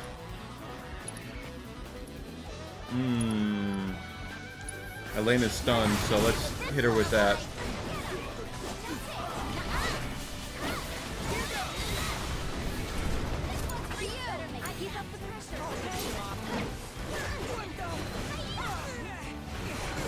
Red's about to have a limit break up too.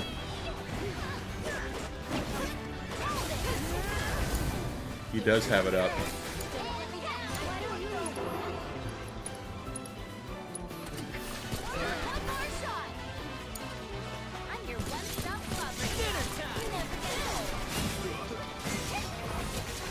That'll do it for Sung, and Elena's almost done too.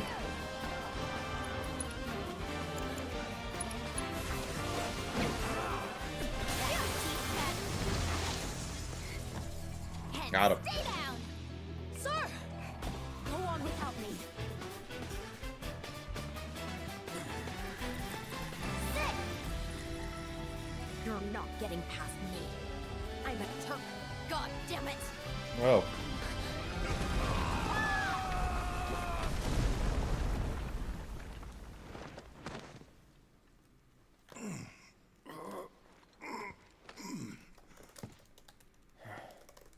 It's them.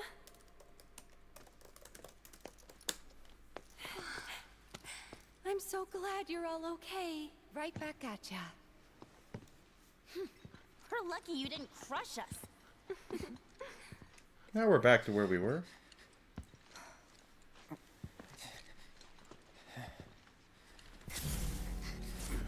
Oh, here goes Cloud again, losing his marbles.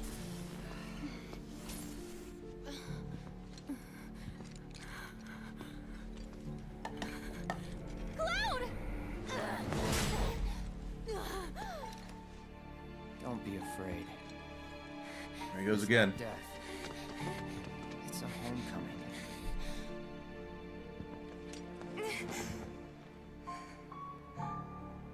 Stop. Please.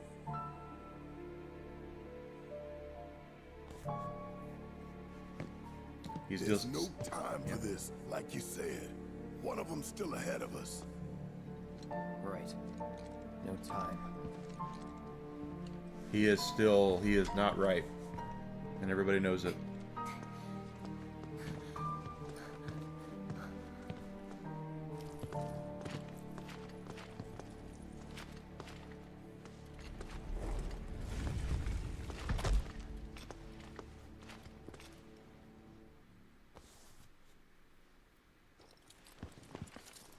There's your guy, Vincent. Death doesn't suit a Turk.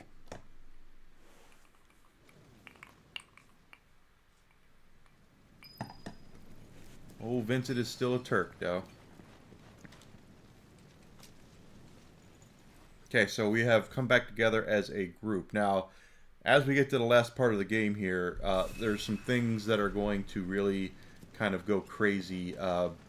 First of all, you need to make sure your materia is correctly situated. Before we came in here, I took off, if we take a look at our materia stuff, I took off the elemental materia off of Cloud, and I don't have one on Aerith either. And the reason why is because once we get to the final boss of the game, he does not use anything that's elemental. So having defense... Well, I lied. Okay, hold on.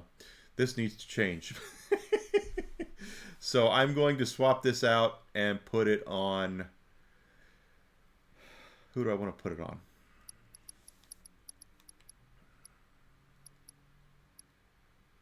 That's why he used the auto weapon ability. Cool.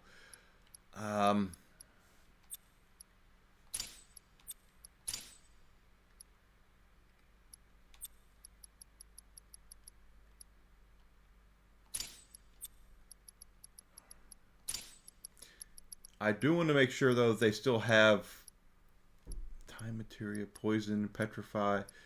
No, I need a materia on him that's going to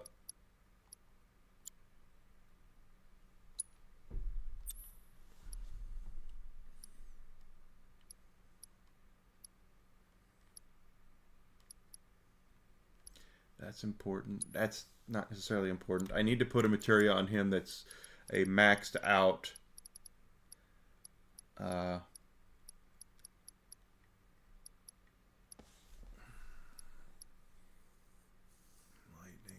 She's got lightning, so that's good.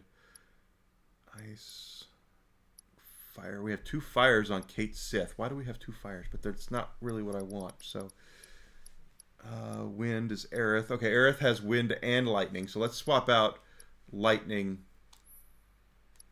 there.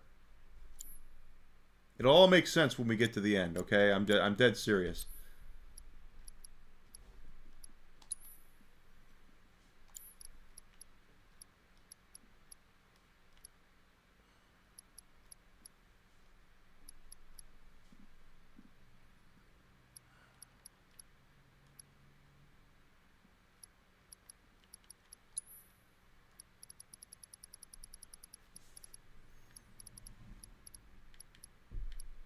The re-raise.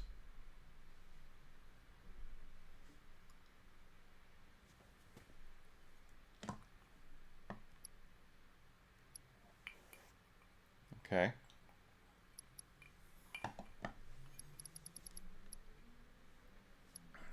In this case with Aerith,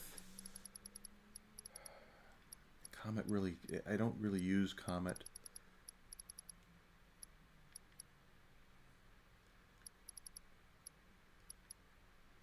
Level boost, magnify, warding. No.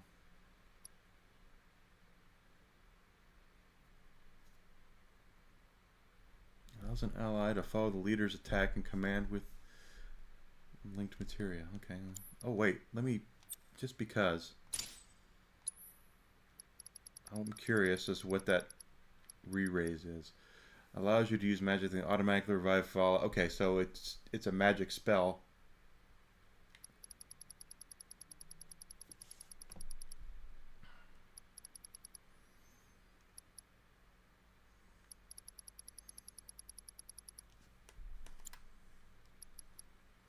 HP up, we'll do MP up. Let's do that. Because Earth needs the MP. So let's go ahead and have a seat again while I take a quick little bio break. I'll be back in just a minute so we can actually continue on here because we're getting down to the nitty gritty in this game. There'll be 2 bosses, well, like 5 bosses we have to fight. In a row.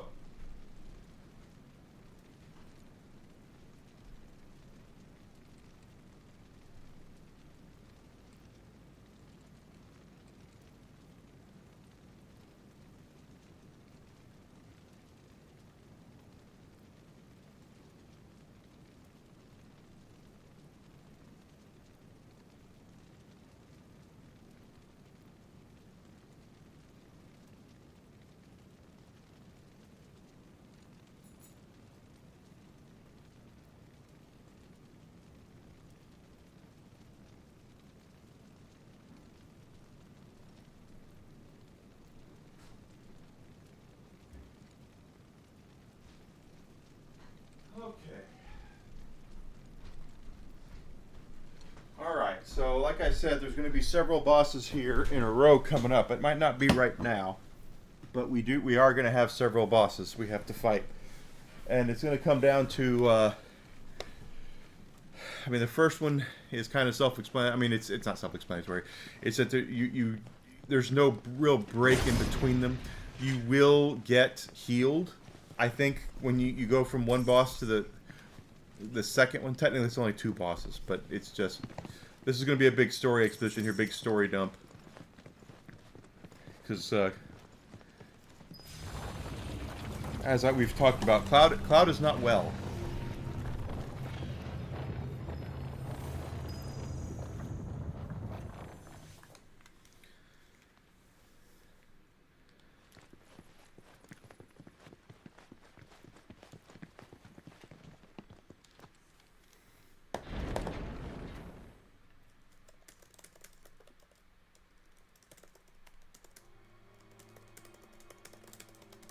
Built like a maze. Remnants of Oh, I forgot about this part. It's not a temple. It's a fortress. To defend against what, though? Fiends? Worse. Humans. Humans feared and coveted the power of the ancients. And so they slaughtered them.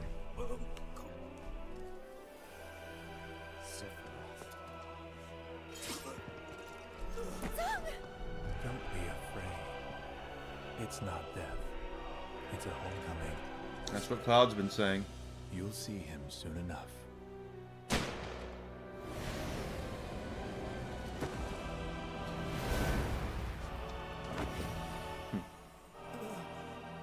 So they haven't really explained why he can do that just yet.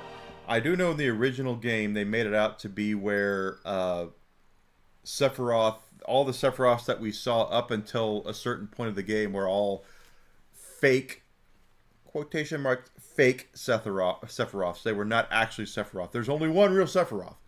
And in the original game, well, I'll tell you that when we're because it's just kind of a spoiler. I don't want to do this right now.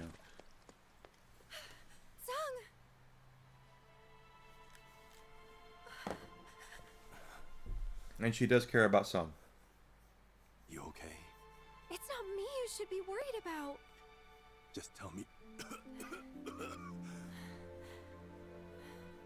This place. Is it the promised land? No. I'm sorry, but I don't think it is. Of course. Figures.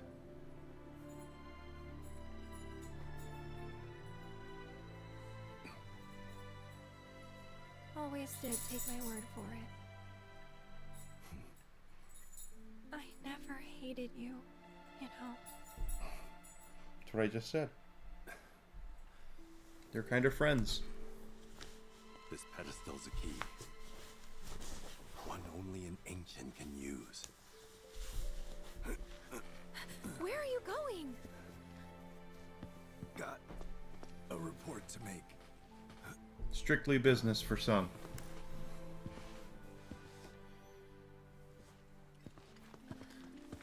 But Sung he's not evil. Oh, see, Cloud, very direct. I need you, Aerith. Do what I have you here to do. Because he's not thinking for himself.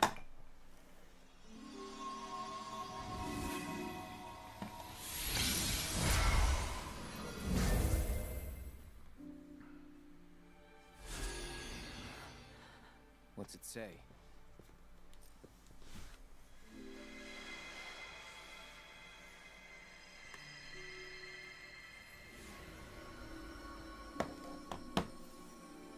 O warrior, weary though thou art, inward must thou now turn. Reflect on thy long and bloody path, and kindle life's fire anew. Forget not thine ire, for it shall remake thee.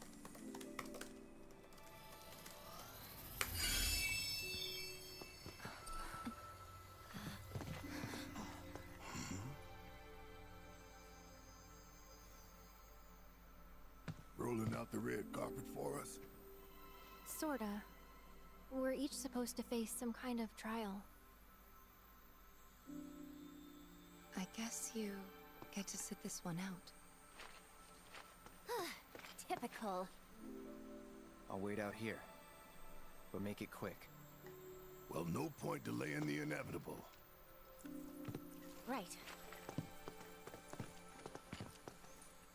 See you on the other side. I like Cheese followed me on Twitch. That's really awesome.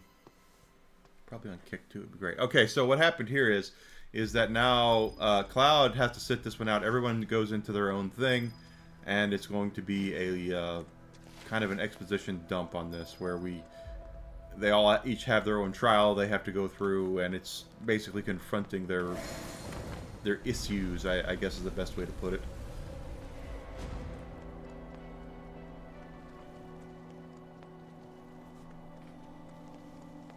There goes Aerith down here. I don't think she's the one who has to do anything.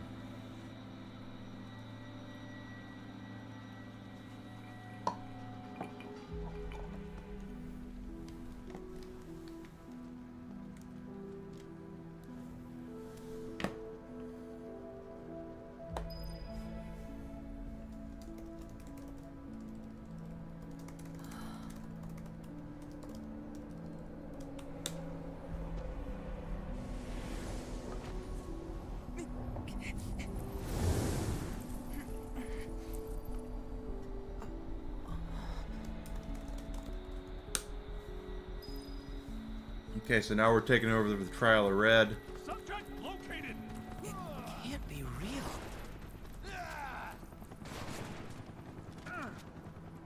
Over here. Oh, I need to warn you guys, this is a very disturbing part of this game. If you have a queasy stomach when it comes to animals, I'm warning you right now. I will warn you again when we get to the part. It is a very uneasy part of this game. I know Red is a character and he talks and all that, but I still look at him as being like a dog or a cat, and this is a very, very uneasy part of this game, okay? So I will warn you when we get to the part where it gets really nasty. This is... Okay, here we go. Turn away, turn away.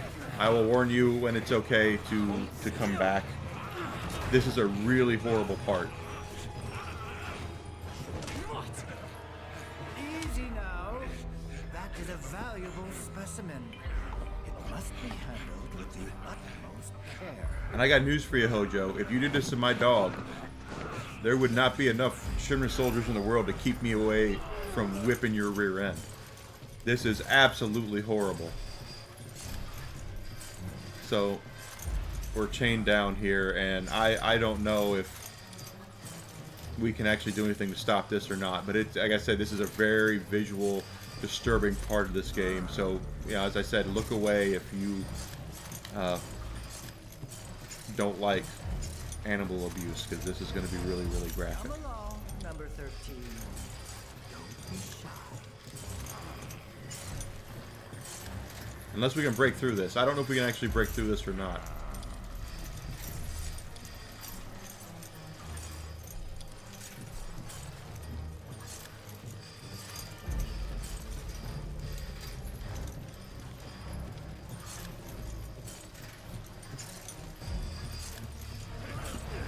Alright, yeah, look away now. Please stay looking away from this. This is not good. This is not...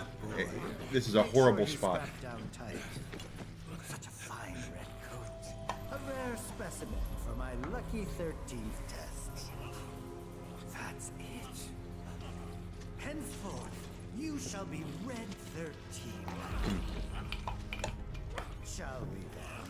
I'm telling you, Hojo, I'd kill you.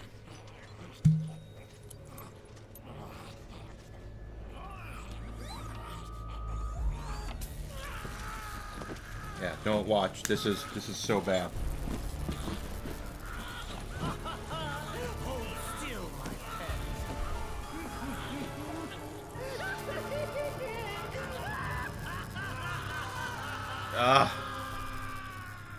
Alright, you guys can watch again if you are not queasy at all. That's a horrible part of the game, and I am sorry that happened. That is...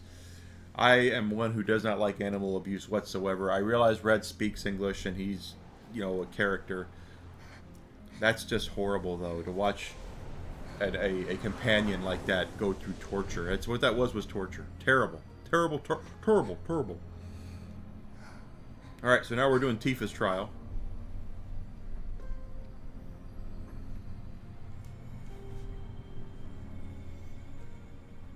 This is Tifa's theme in the background. And there's Tifa in a, is that a summer dress, I guess you'd call it? I do love Tifa's theme. The different ways they make they do it.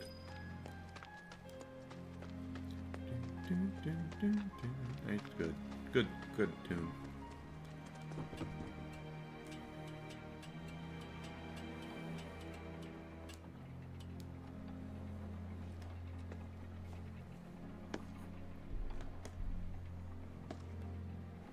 Cloud?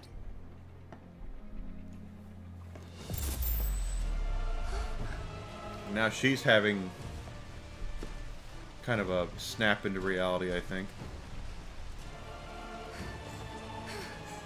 No!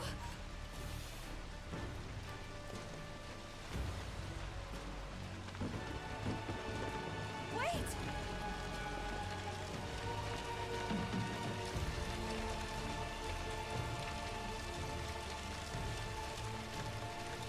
Dad?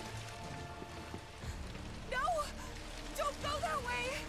Yeah, that's her dad goes up to confront Sephiroth at this point, and after he burned the village down, and her dad dies here, basically, is what it's supposed to have happen.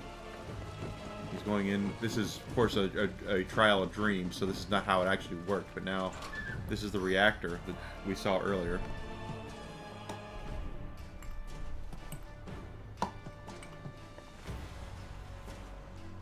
The door's gone.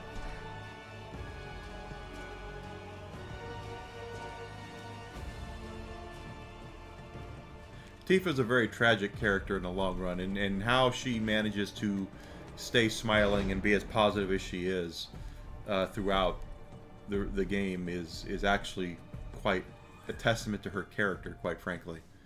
In a way, she's the strongest character, personality-wise.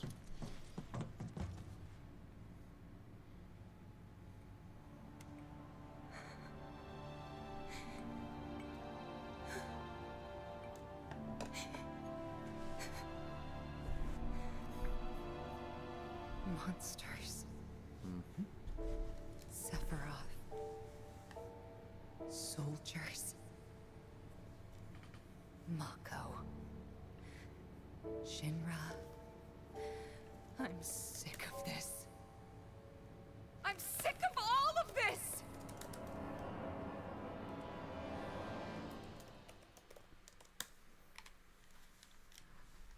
Now, in the original game, she says, "I hate them all." She's very... that's what turns her to Avalanche, is seeing that her dad was murdered by Sephiroth, that she hates everything to do with Shinra, and that's why she becomes so... Again, she becomes very hate-filled, but she hides it very well, and that's what makes her character so dynamic, is that you would never... She's so sweet that you wouldn't assume that.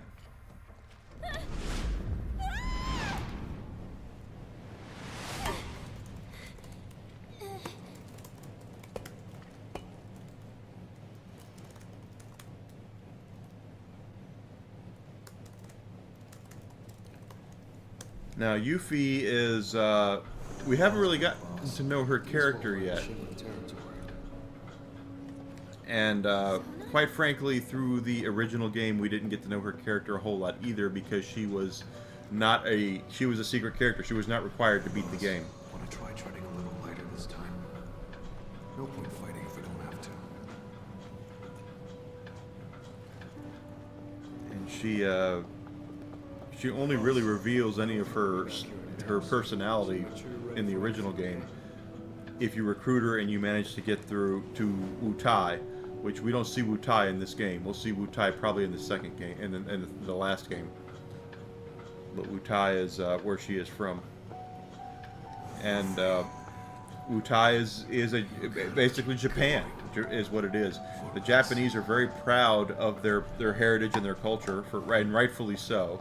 So this is an insert of their, oh, holy crap, of their culture and their heritage into this game, quite frankly, and they do it a lot. They do it quite a bit, and that's one of the things that kind of. Okay, all right, what do we got here? Let me go up there. It's Mako poisoning, right?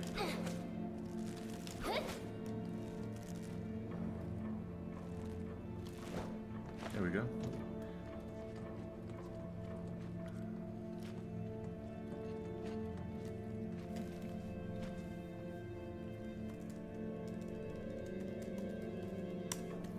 But, you know, Yuffie kind of goes through this, she didn't really go through an arc. That's the thing, is she's got much more personality in this game, just simply because while she's not required, she has much more of a story, I think, as if they say she's still optional in this game. I haven't tried to do her this optionally, but...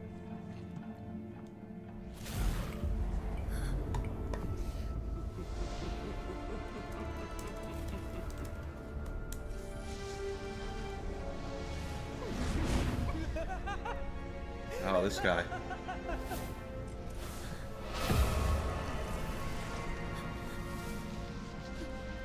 Guys are crazy with his crazy mask.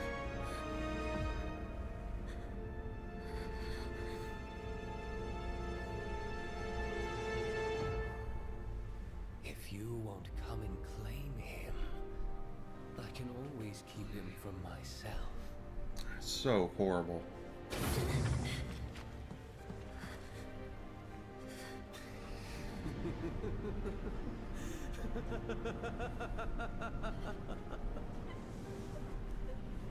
So there's really no fighting in this. Red was as close as we got to fighting.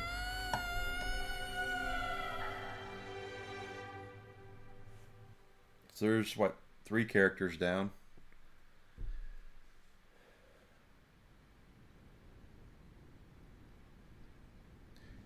And we get to Barrett. Barrett's also a very tragic character, since Barrett is, you know, if you read one of the stupid news articles, they tell you Barrett's a comedic character, and Barrett is not. Barrett is very tragic. Just because he feels so much guilt for what he believes he caused. And he's really mad at Shinra. He hates Shinra, and rightfully so. Shinra did a lot of stuff to hurt him. But at the same time, looks unnatural for him to run without the gun on his arm. He's really mad at himself, because he's the one who basically pushed people into accepting Shinra into his town. Yeah? Almost. Hey, Barrett, welcome home. Thanks for looking out. And not to mention, Everything's gotten he had a so much wife. easier. So we're about to see that. Bet you're aching for a nice hot shower. I'm always aching for a nice hot shower.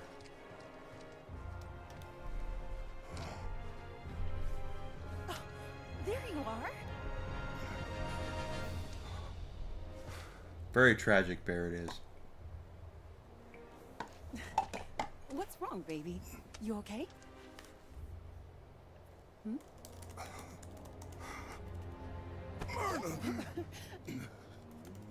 What's gotten into you?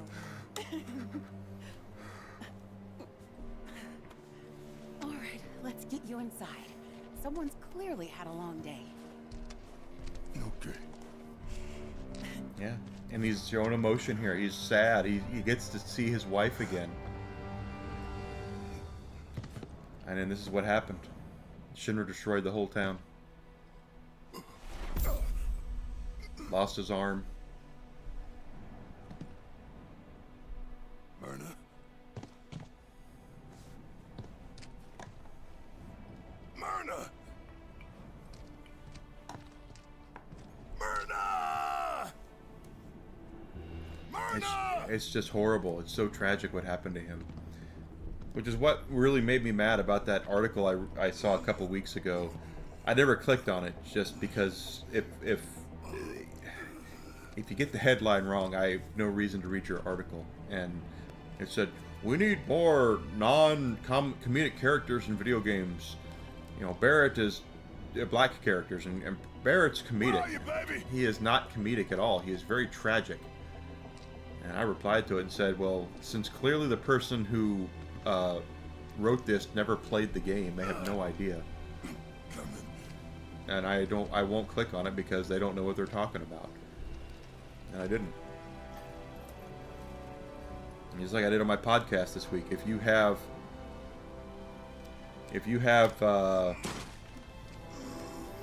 you're writing an article and you get things factually incorrect, I have no reason to read your article, and I don't think you're a good journalist.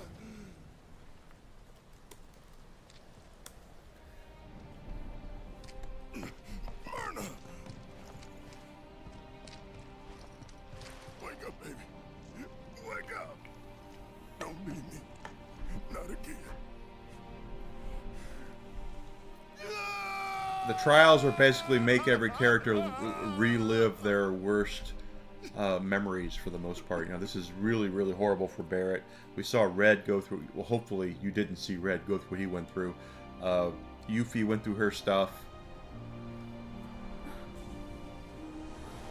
Now we get to Aerith here. And Aerith is going to be very tragic as well. All the characters in this game are somewhat tragic in a way. And this is Aerith's trial where she has to relive her worst memory. Sector 4 Undercity.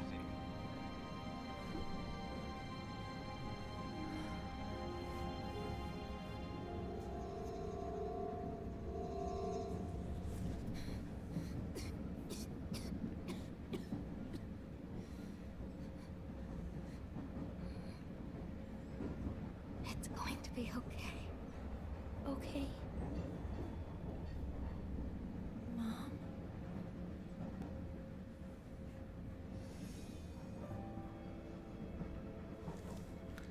Look around and we can see what's going to happen here. What if we went on an adventure? An adventure?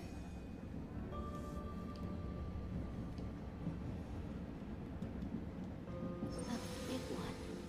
To somewhere far, far away. Tifa's witnessing and remembering her mother. Without the men in white and the needles? Would you get better there?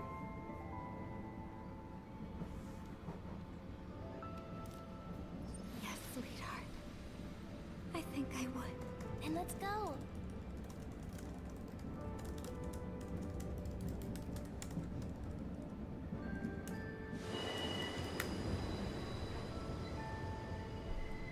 Now we hear Aerith's theme in the background again. Very, very famous, or I shouldn't say very, very famous, but a very impactful theme.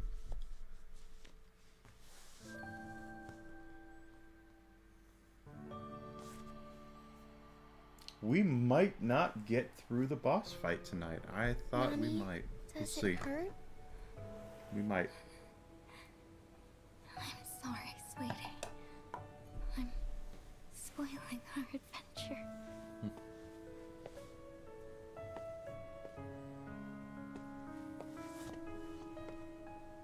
Just wait here, alright? I'm gonna find a doctor. Huh? Hello? Go on.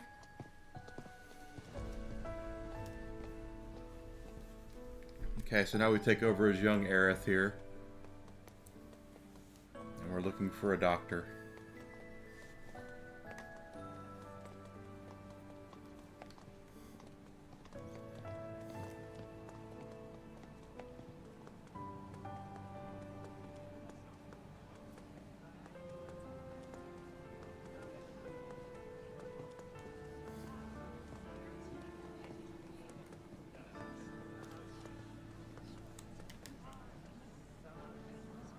Can you help me?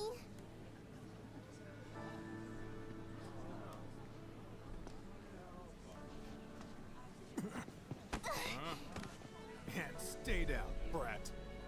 And no one does that. No one acts that way. No one pushes a kid down and goes, "Stay down, brat."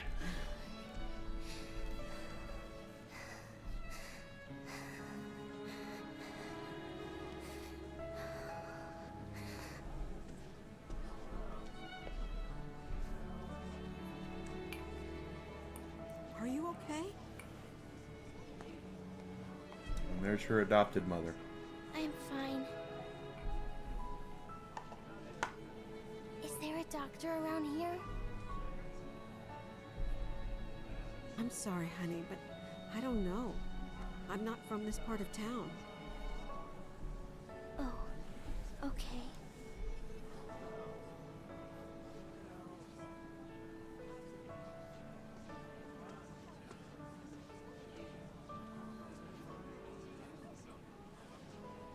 I could help you look, though. No, thank you. I have to go. I don't want to leave my mom alone too long. Your mother? So sad.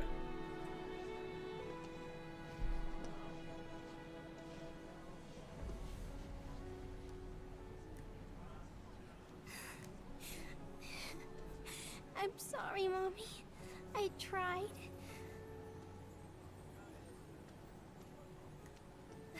She's so sad. She really wanted to help her mother.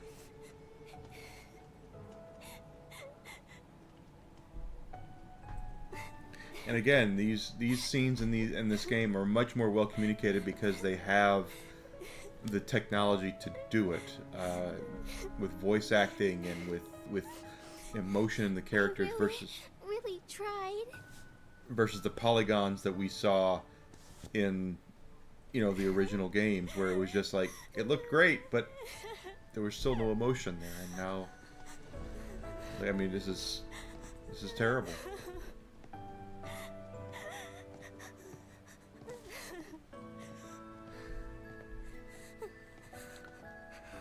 And unfortunately, it's too late. Mom! Or it's almost too late. Mommy has to return to the planet. What? Don't cry, sweetie. That's a very important item. I'll always be with you. Always and forever. But you can't go. You can't.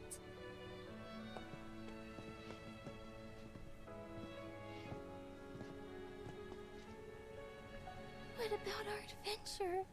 Just realized this is not the last dungeon of the game. Miss, do you need help?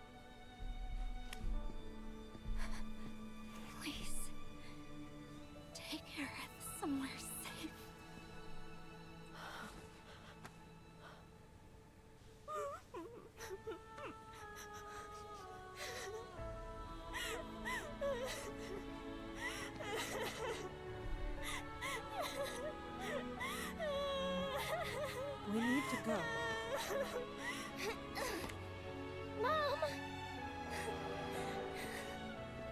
It's not safe here. And it really isn't. Hello there, sweetheart. How was your get-together? Did you have a good time?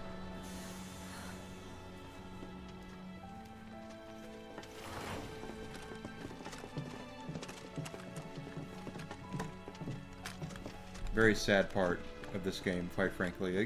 These are all really... They're making the characters relive their saddest part of their lives. And Aerith basically had to watch her mother die, and it's just terrible. Oh, I'm glad you had a great time. You were so unhappy about having to go. Mom.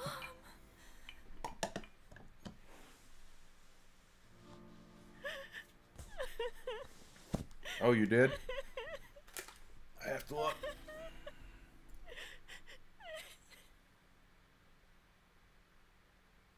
Oh, good. That's good. I will take any help we can get with our pasta, most certainly. For those who are unaware, my girlfriend and I went to Italy last year, and one of the things we did while we were in Rome was we took a pasta making class, and we tried to make pasta once, and it didn't go that well. The sauce went great. We have a great guanciale tomato sauce that we made, but the pasta did not work. So she met someone the night that gave her tips about how to make our pasta actually work. So hopefully we can do that.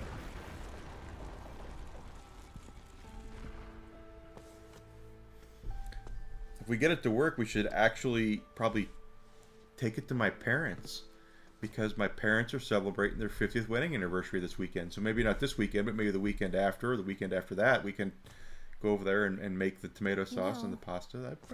They might like that. If you think about it, life and death are I know just my dad two really wants to sides try of it. the same coin. Our bodies may disappear when we die, but our spirits still live on. Yeah, we got to get it right Return first. to the planet. Rejoin the life Our pasta stream. fell apart when we made it. That was the And in horrible time, thing, is you'll that we put it rise through the to pasta new maker and it just went dead. Completely disintegrated. Yeah. I get it. I really do. Knowing that the people we love aren't really gone, it doesn't make it any easier to let them go. Too dry. That's right. It was too dry. It still hurts. We probably put too much Think of it as the semolina flour into it, right? Because it's not that simple. We have all Or we needed another egg. We all have our regrets. Then again, that might have made it too wet. What's been done to us, that's set in stone. The past is forever. But the future, even if it has been written, can be changed. Once again, they're saying that the It's true future the can be pain and changed. the anger we carry can make us stronger. But at what cost? What toll does it take? I believe true strength doesn't come from any of that. True strength comes from our ability to forgive, to forge ahead in the hope of making things right. It comes from ourselves. Earth is correct. So focus on the future, not the past. Do that, and not even Sephiroth will be able to stand in our way. I need to take that into heart, and so could a lot of us. Focus on the future and not the past.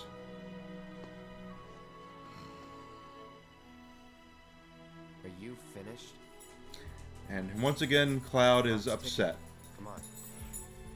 He's no longer himself at this point, Yeah, I know. and everybody knows it. They're just following Cloud at this point because they have to, but he is completely consumed by his need to get the black materia because Sephiroth told him to.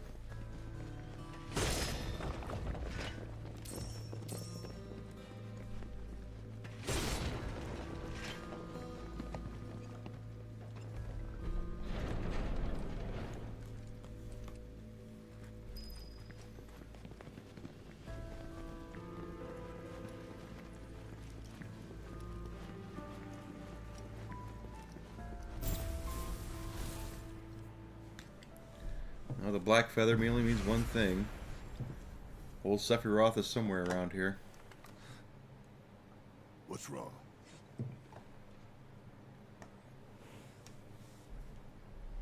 Now Cloud is going through one of his flashbacks here from the very beginning of Remake, where he bombed the Sector 6 reactor. Tell me though, was it worth it?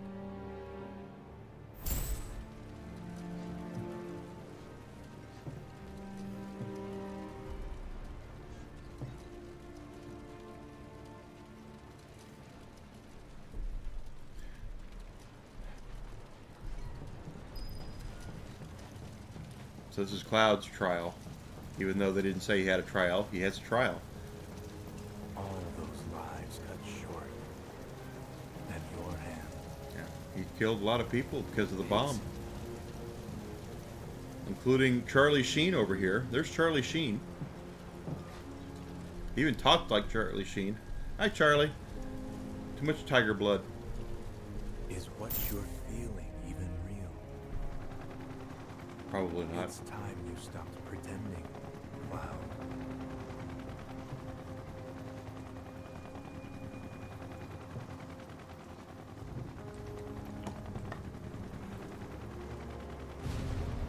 And then we have Wedge and Jesse who died. There goes Biggs.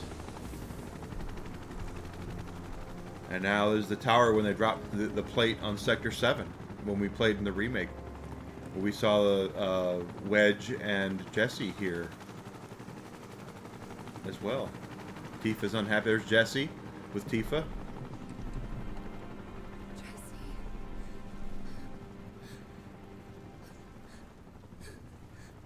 Your friend died in your arms, and you didn't shed a tear.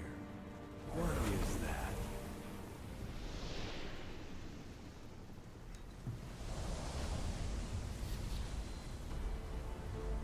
Sephiroth. Sorrow. Anger. Regret. Guilt. Nothing but empty words to you. For you are but a puppet. My puppet. There we are. I'll kill you. Since Cloud is part of Soldier, he was injected with Sephiroth's DNA, and therefore Good, Cloud. Sephiroth is basically speaking to him in his mind. Fill your hollow heart with rage. And again, it's much more better explained in this game than it was in the original. Let it engulf you. Consume you. That you may burn your world to the ground, as I did.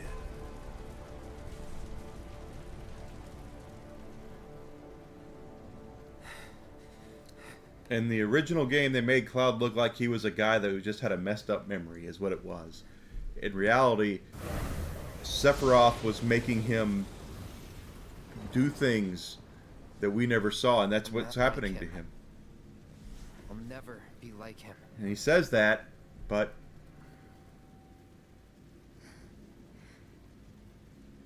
We know. It's okay. she says that, but they're all still worried about him. That's the thing, is that they know he's not himself. Since the date with Tifa, he has not been himself. And the closer they get to the Black Materia, the more robotic and I'll use the word subservient he becomes to his rage and to his mental facilities. And many of us have dealt with mental anguish, but not like this. This is something that's very serious. That he is basically a puppet of Sephiroth, because Sephiroth is in his mind. He's everywhere, and that's why we've been seeing Cloud's been seeing so many hallucinations of him. He's everywhere, and he's telling him things. He's whispering things into his ear.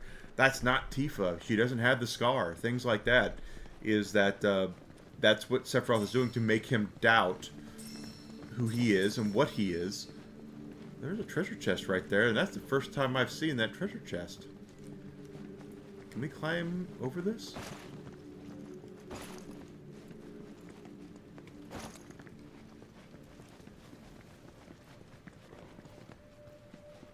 I see it. It's right there. Wait, is that it even? It is a treasure chest. This is like a place we can get down. Get down! Get down now! Can we do down? Can we get down? Nah, doesn't matter. In the long run, it's not purple, so nobody cares. It's not a weapon. It's just a chest. It's right there. Oh, hi! Keep it together. Yeah, bring it home. Deal with that. Yeah. No, no, no. Their ancient dragon needs to go down. Because that guy's a pain in the butt. Check out this shit right here.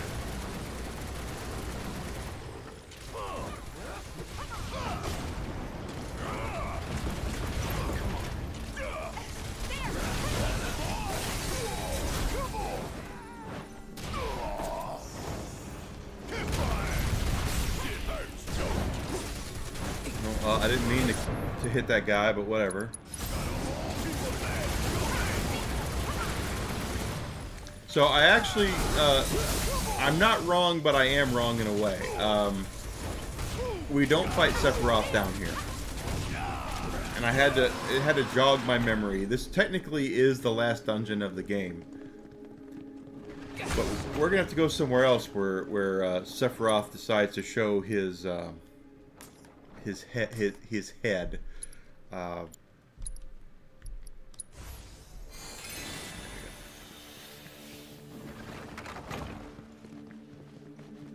And it's a iconic part of the game, quite frankly. It really is.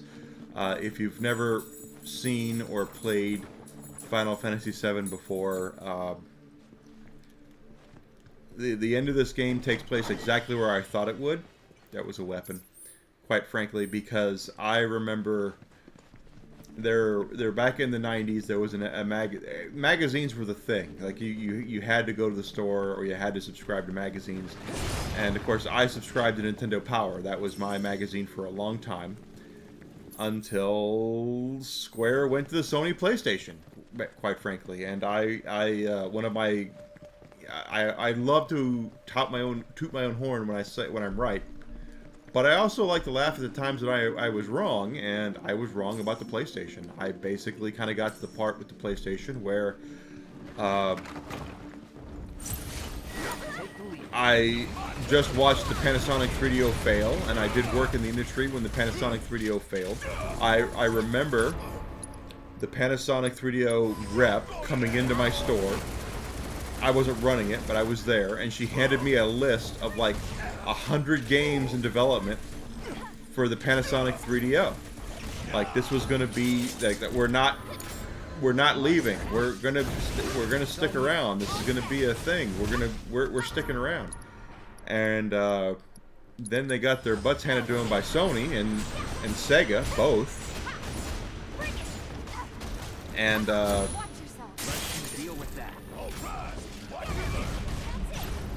basically, Panasonic disappeared. So when it came down to the Sony PlayStation, before it became, before it became the juggernaut that it was, I went with the Saturn, and the reason why I went with the Sega Saturn was because I just watched the Panasonic 3DO fail, and to me, Sony was a music company. They didn't make video games.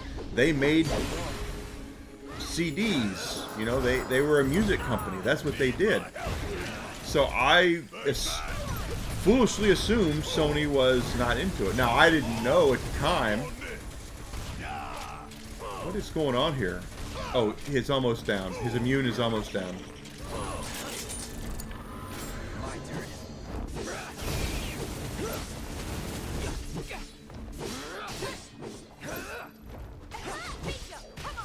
There we go. But I basically kind of got to the point where I just was like, I don't believe the PlayStation's going to be around. Because again, I just watched the Saturn die. I just watched it. I'm not Saturn. I watched the 3DO die. Did he just cast it on himself again? Okay, you know what?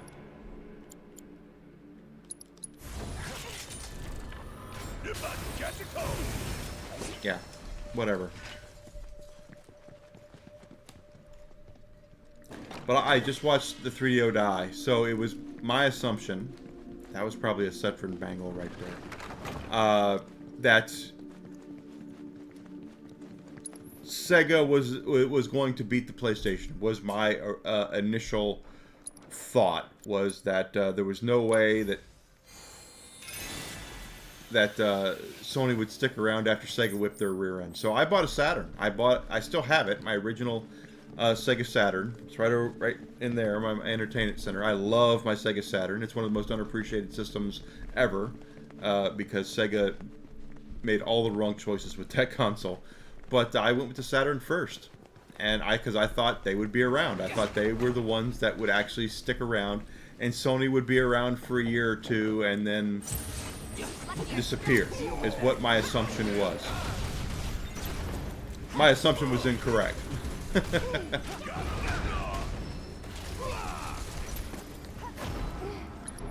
But, you know, that being said, I got counter on.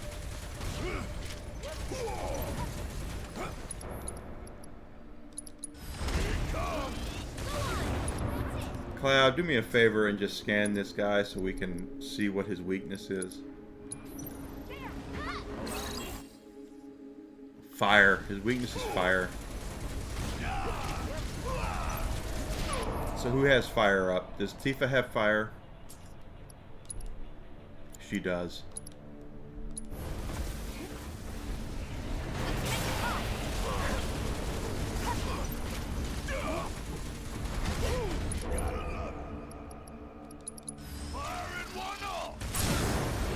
Staggered, got him down. Let him have it. These things are a pain in the butt, quite honestly. Oh, you're gonna whip him with this?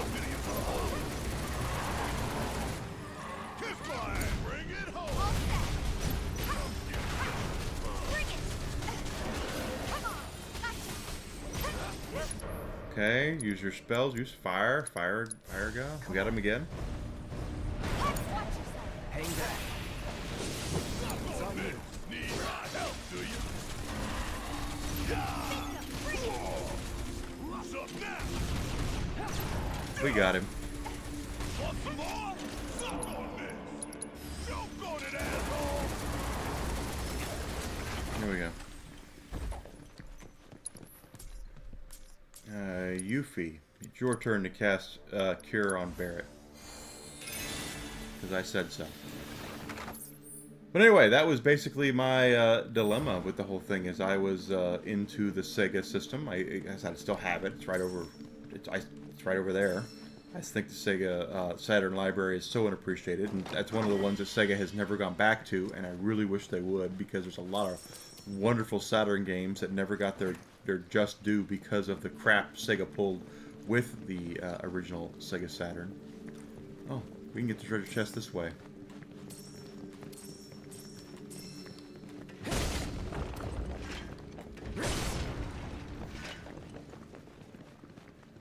There it is. And then I ended up then Square announced Final Fantasy VII was coming out on PlayStation, and I was actually waiting for the N64, the Nintendo 64 at that point, Ultra 64 as I knew it. Because I assumed that Final Fantasy would be on the Nintendo platform. And Square goes, yeah, no, it's not going to happen. We're going to put it on the Sony system. So I ended up buying a PlayStation 1 with the funds that I got umpiring a state tournament. My very first job. I am actually a trained baseball umpire, believe it or not. That's one of the, I think I put that up on my, three lies and a fact, or 3 facts and a lie. Yeah, I'm actually a trained baseball umpire. Gramps would kill to see this.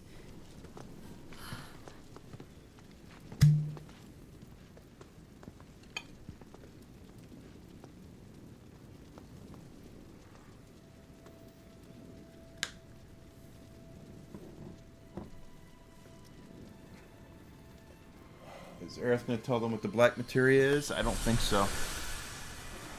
At this point, we know the black materia exists, but we don't know what it does. And I don't believe we'll find out in this game what it does. It's black for a reason. Let me put it like that. Like it's dark for a reason. I don't mean black in the sense of color. I mean black in the sense of darkness.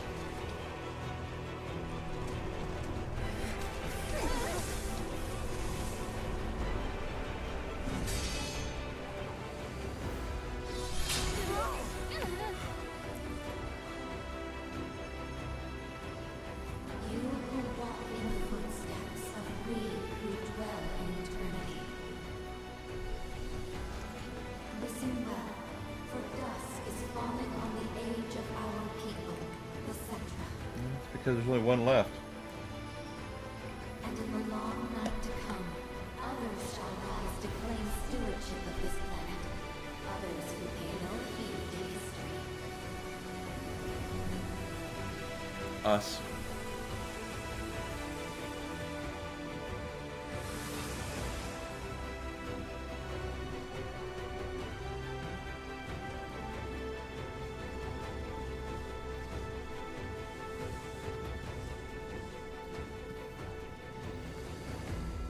And I kind of think at this point of the game, everyone is kind of supporting Cloud because they think he's going to automatically do the right thing.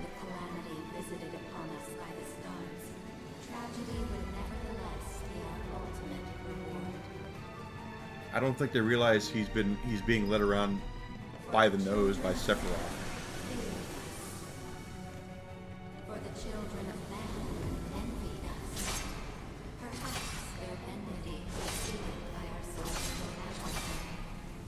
Maybe so.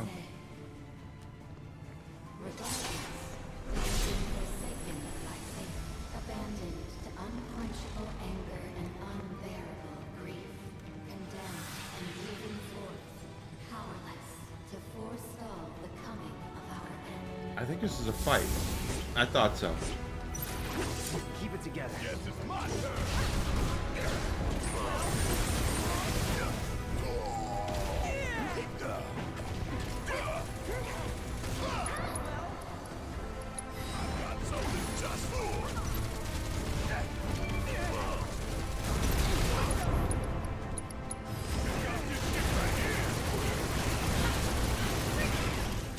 Oh, he's almost got his...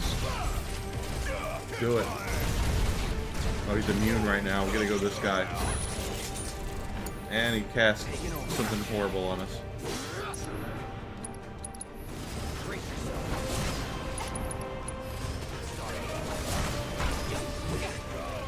Time to go.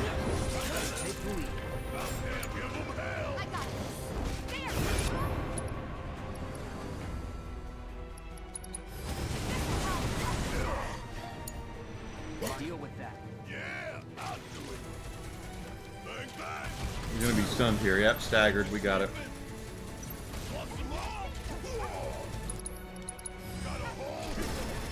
We're good.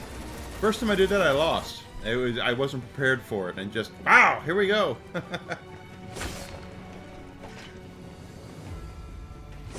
yeah, it's that's how I felt about the original PlayStation. It wasn't until 7 where I said, okay, I guess I have to get one now. And my first, if it ever comes up on trivia, like if I become like the next, Pokemon, which I never will, but if I ever did, and they said, what are the first 3 PlayStation games Enigma owned?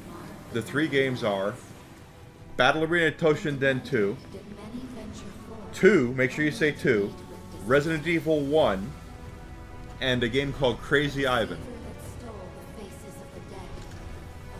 And I loved Crazy Ivan for one reason. And I don't own it anymore. I wish I still did, quite frankly, because it's such a cheesy game.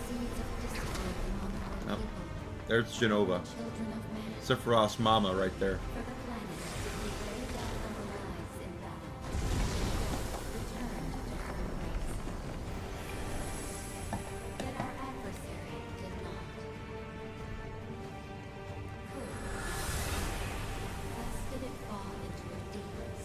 Because Genova cannot return to the planet because Genova is not from the planet. Spoiler alert. Anyway, Our warning of that which is to come. The reunion. When our adversaries scatter malignancy shall converge to it's another fight. Another fight right here. It's gonna be a yeah.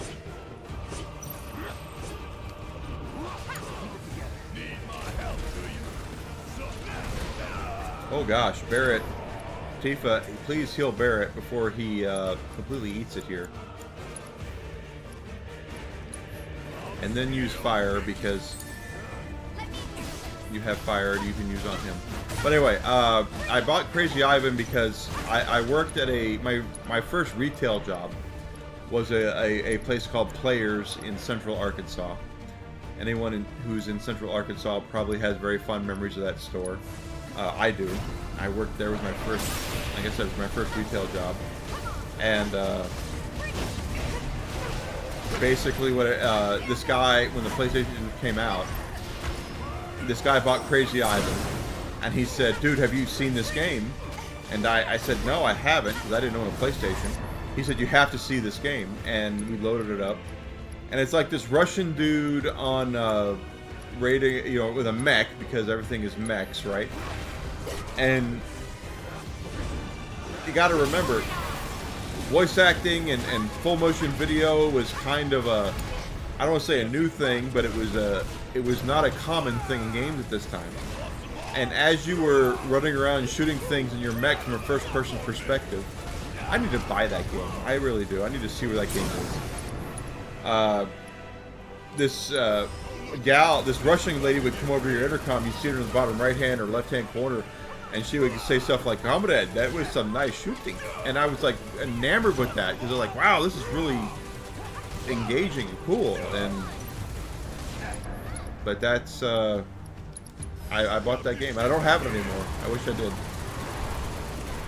But those were my first 3 games. Bought them from Toys R Us in Little Rock, Arkansas. And I remember getting the copy of Resident Evil 1. And they brought it to me. And because I worked at a place that had its own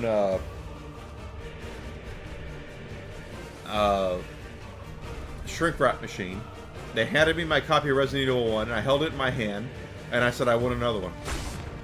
And the lady behind the counter at Toys R Us, this is back when, it used to be at Toys R Us, what you would do is you would go to the toy section, the video game section, and you would not pick up the game. There was no cases or the games in the section.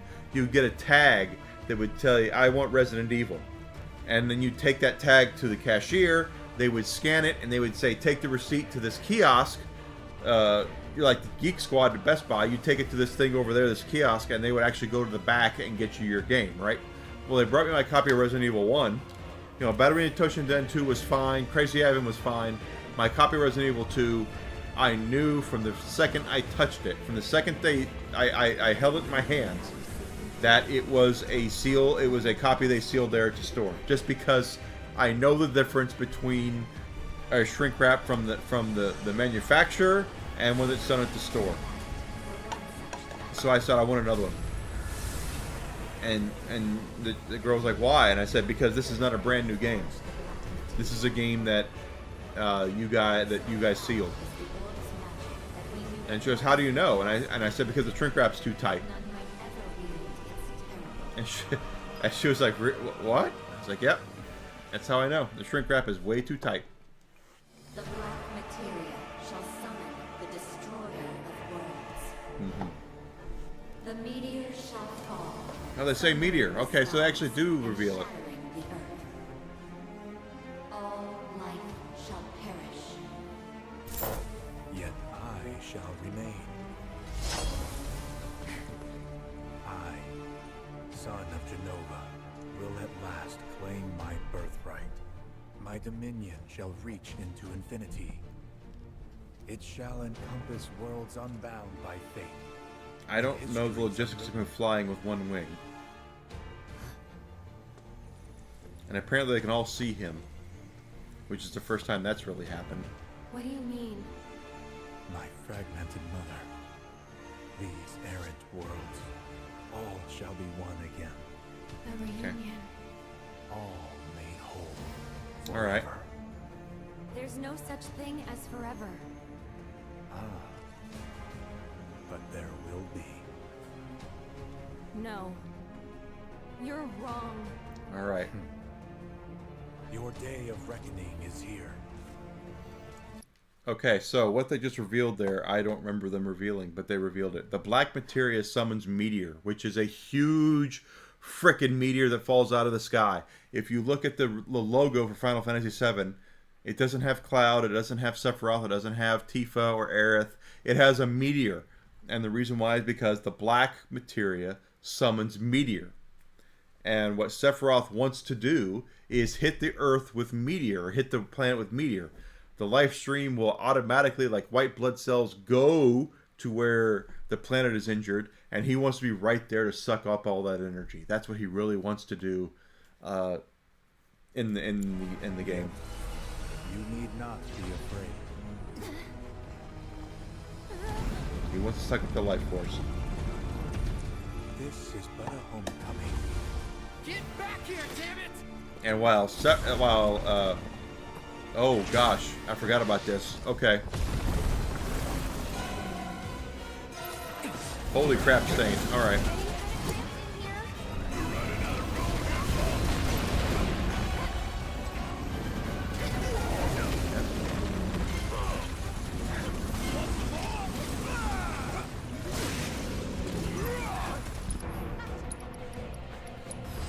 Oh, I didn't mean that to happen.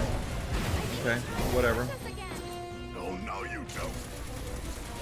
Yeah. Suck on me, man. I have him pressured.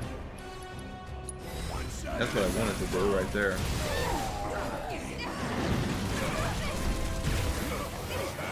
Yeah, there's only one problem.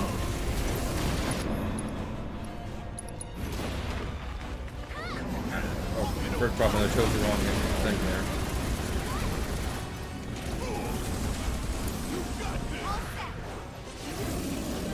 Yeah, we damaged him enough to realize that behind us, there's another one. Not two of them. All right. Watch it learn.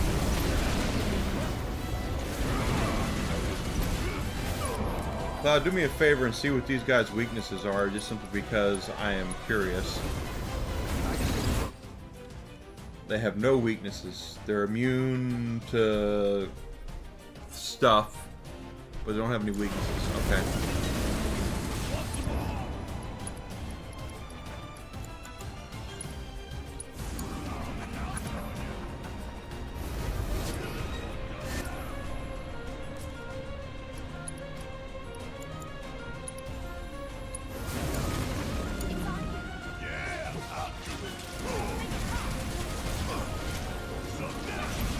No, not B. We want A. A. No, Barrett.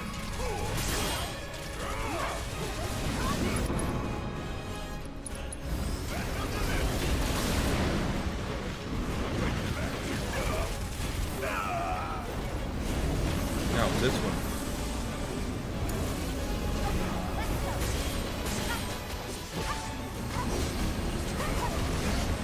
Okay. Oh. Okay, he's got Tifa. And we have him staggered.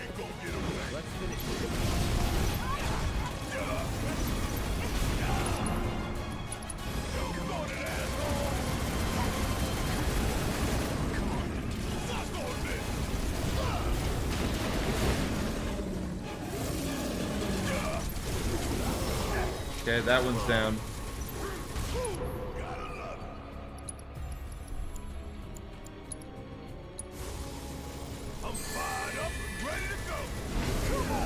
Wow, that hurt.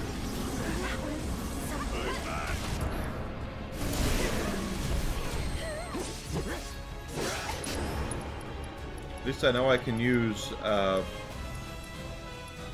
Infinity's End on him, it won't hurt. You can't dodge it. Pressured. Oh, Tifa can use Chi Trap here.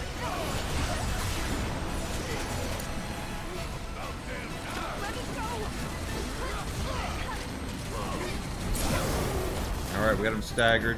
And this is where we use Barrett's limit break. This should do it. Or no, it won't do it, but it'll get him close.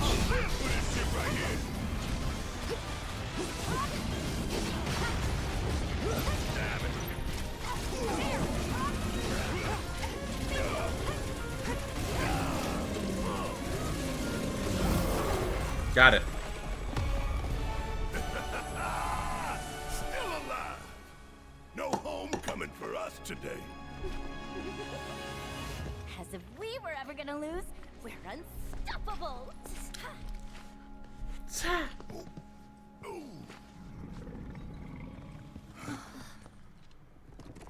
Let me through.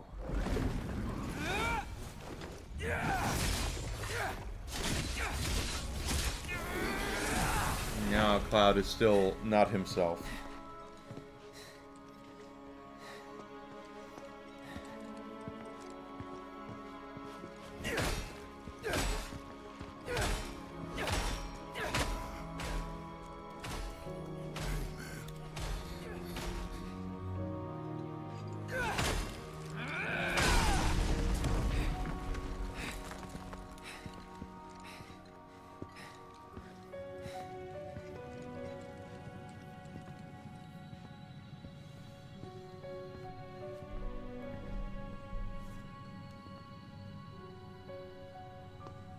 Almost time to go.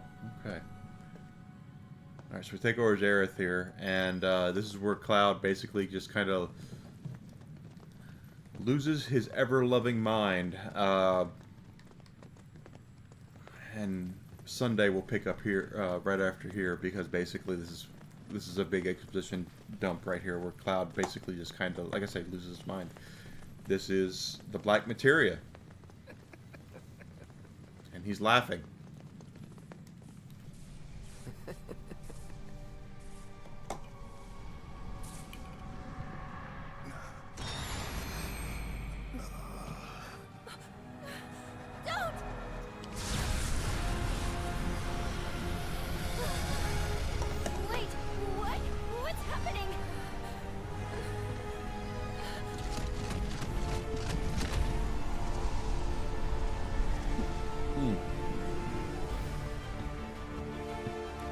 Kate Sith is coming back, baby.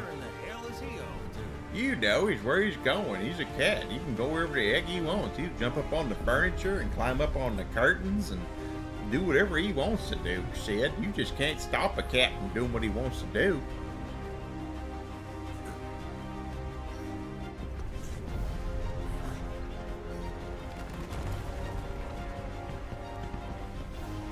Hey, watch it! Sorry about that! Yeah, Scottish cat, you got to go. Scottish cats, they have the right of way, you know. The Scotsmen always have the right of way. Just ask Jude McIntyre. And Rowdy Roddy Piper.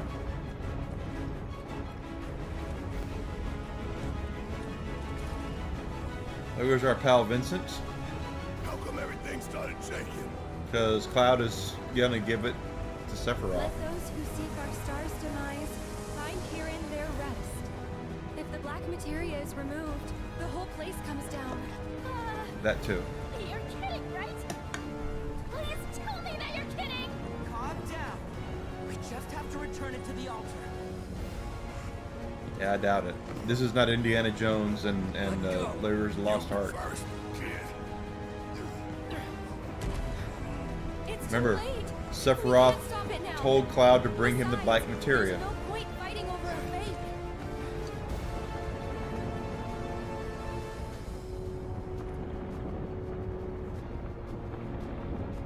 No, you're trying to fool me.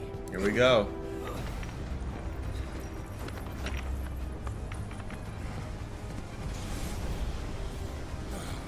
Damn it. Think we're screwed. I'm back! Just in the nick of time! You double-crossing. Hold that thought!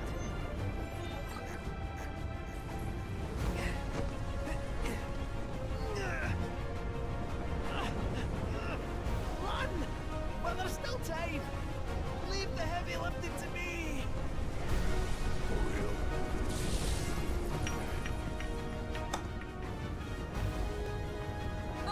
you. No need to fret about a bot like me. I wasn't even built to last. I wish I had this skip leg day. Can't hold out for long. It's the run. As if your life's dependent on it. Copy. I have secured us an exit. Vincent's still making sure we have it. Cloud picks up the black materia because once again, Hey, Cat. Appreciate it. On with you. Sephiroth told him to bring him the black materia, Thank you. which is what he did in the original game. Cloud took the black materia and gave it to Sephiroth.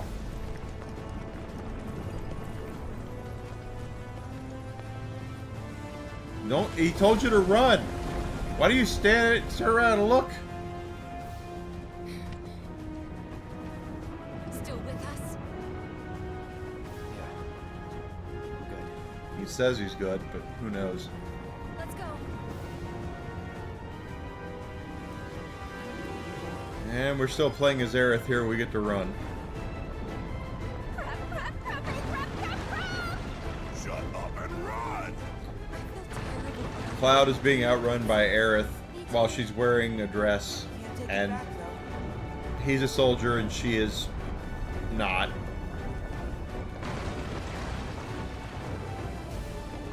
I didn't say anything about their gender. I just said that he's highly trained and she is a flower girl.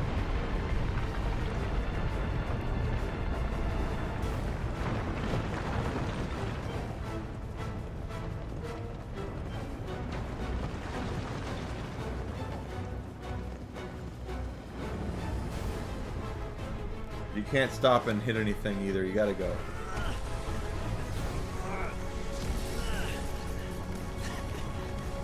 Thanks, Kate. You're welcome. Don't stop running. Please don't stop.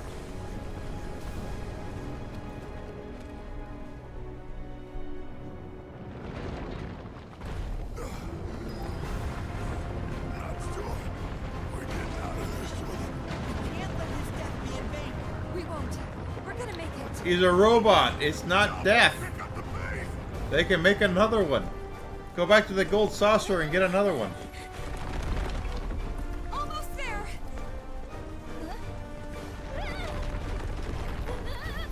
Don't look back.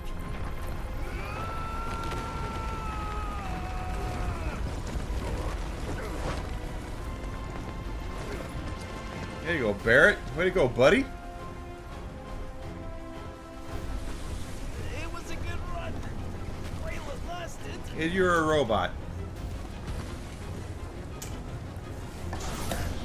Sound like you won't be back in the last fight. You did what you could. The rest is up to them. Still love the Scottish accent, quite honestly.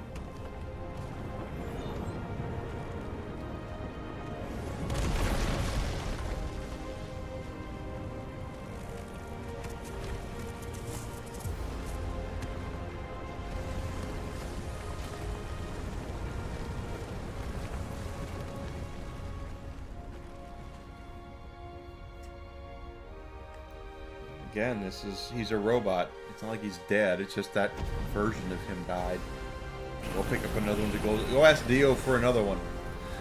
Go ask muscular Sean Connery with his awesome mustache and muscles and chest hair for another Kate Sith. He'll probably gladly give you one.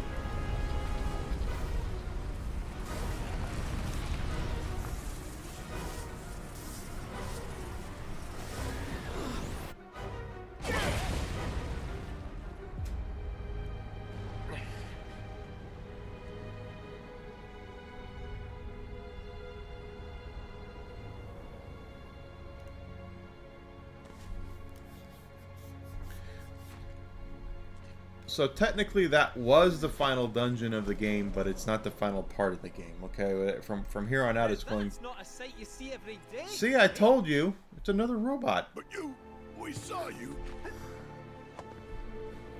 If I popped my clogs, they'd be sobbing in the streets at the saucer. This beautiful body's but one of many. Told you.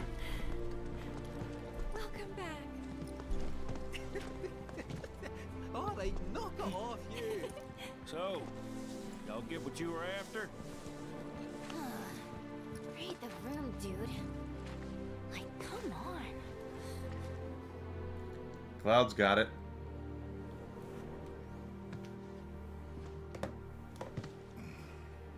They thought they left it there. Hey, what's gotten into you? Didn't you hear what Aerith said? That's mine. Fine, fetch. Now throw it over the side. That's what you need to do. Yeah, but there's a guy standing there waiting for it.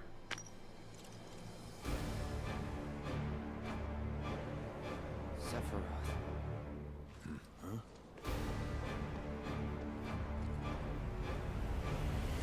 This is the key, which grants access to the true counterpart hidden between worlds. Give it back! Whoa!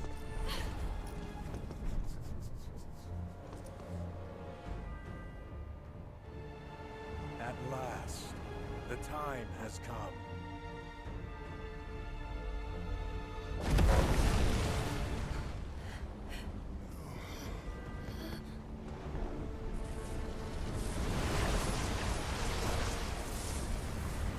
And these are the whispers that the black ones side with him, I suppose. The black materia.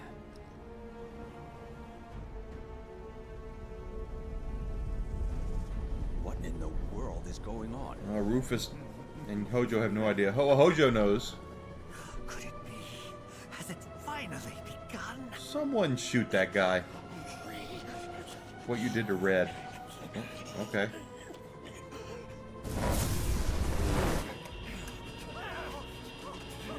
We're losing altitude, sir. Head fast. Get us clear. That's how it works with the helicopters. You can just say, get us clear and everything's fine.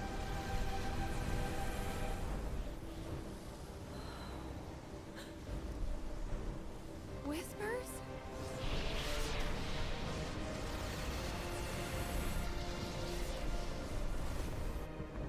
No. Sephiroth.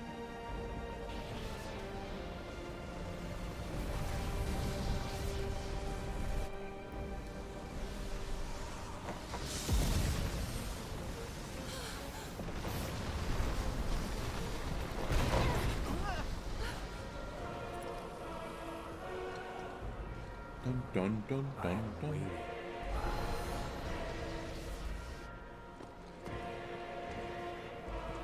Alright.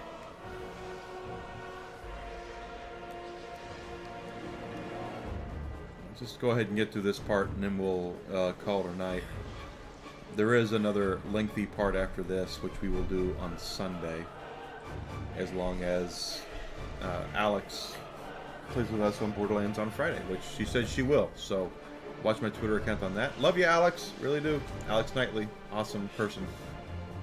If you're not following her, you should. She's just a sweet person and wonderfully positive person who has been there for me through a lot, quite honestly. And she has no idea.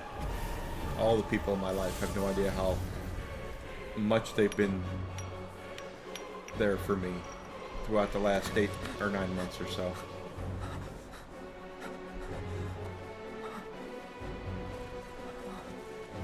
Rise, Cloud. 10 months, actually, now that I think about it. Bring it to me.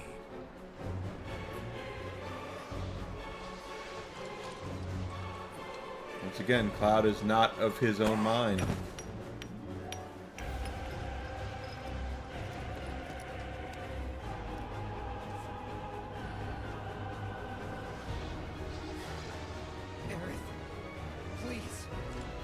Cloud! Snap out of it! Yes, Cloud. Snap out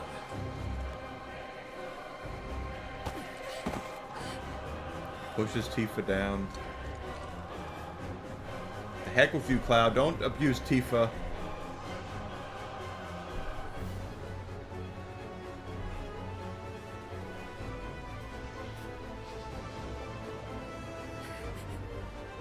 I can't let you have this.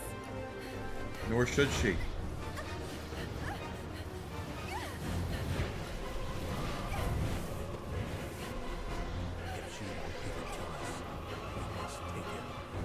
So this is where I don't quite understand, because Sephiroth has been a hallucination for Cloud to this point.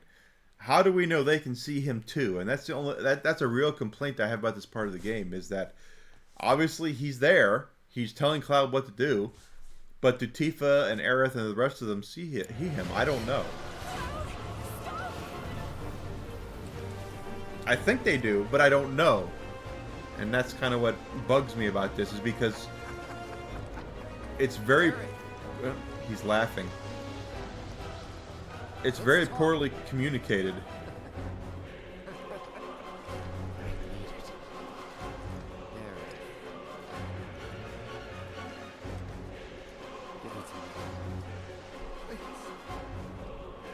No means no, dude. You can trust me. Let's see if you can take it. That is Sephiroth talking.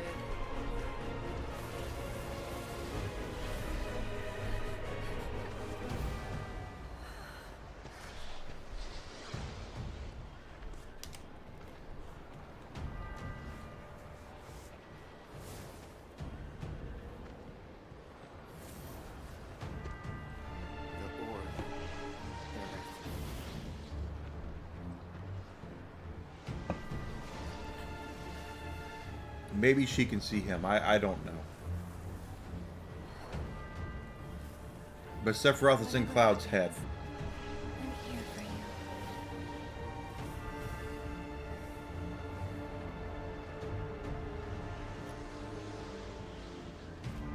Thank you.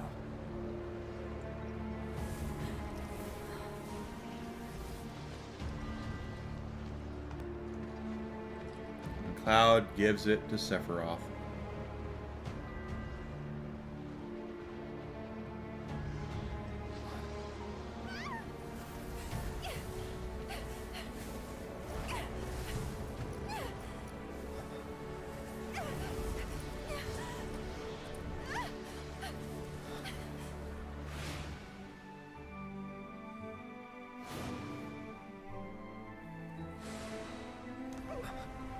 Now Cloud realizes he has to stop.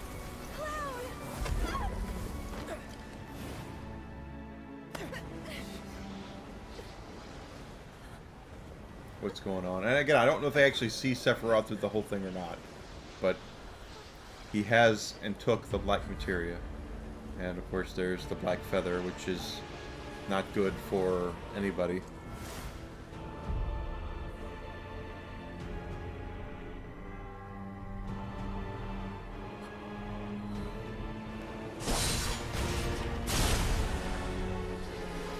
And they've served their purpose, so Cloud is no longer useful to Sephiroth because he has a black materia. Now, in the original game,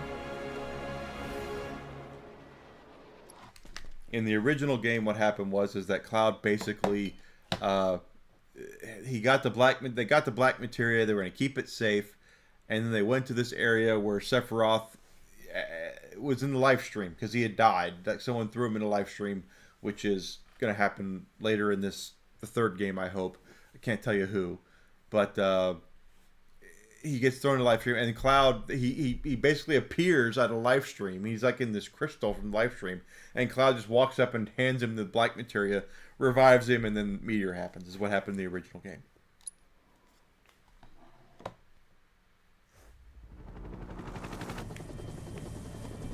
Almost there.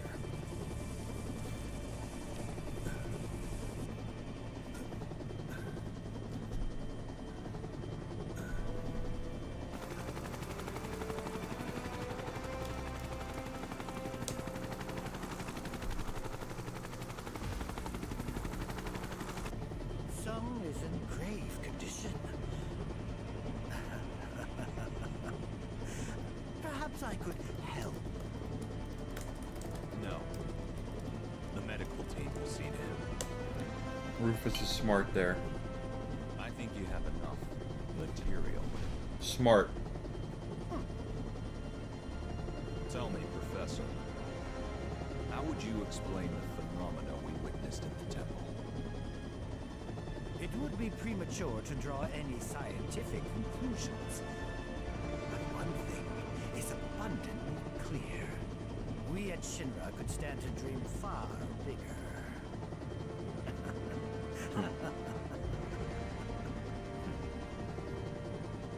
I would have to agree. Interesting. Okay, so that's a different look at things.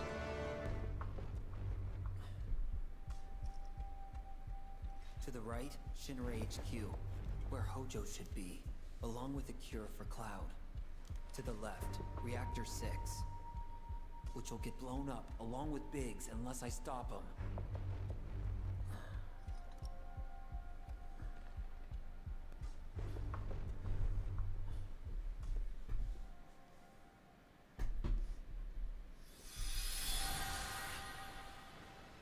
Boy, we kind of just ran across a part where I can't stop, can we? And gray. So, this is an alternate telling where Zack is of Final Fantasy VII, and that's what they're making. They're trying to make clear at this part of the game if it's not clear to you, and that wasn't clear to me. As I was playing through this for you guys, I was like, Zack should be here. What's going on with this? One more question.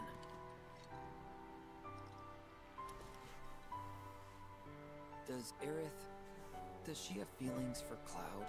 Doesn't everybody? Yeah, she likes him. She does, huh?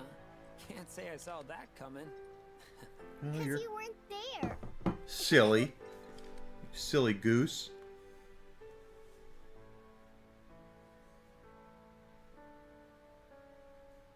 White materia is going to play an important part. If we have black materia, we have to have white materia. He wants to save Cloud.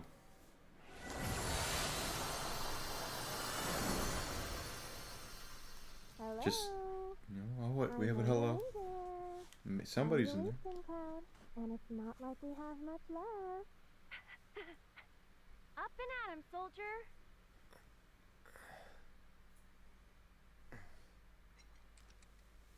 We're still in the other world at this point, because we're still in Aerith's house. And now we're not. Or we actually are, still. What is this? Are we? We could call it a homecoming. Of or sorts. homeward bound, maybe? Let's just call it a dream. My dream, to be precise. What the hell are you...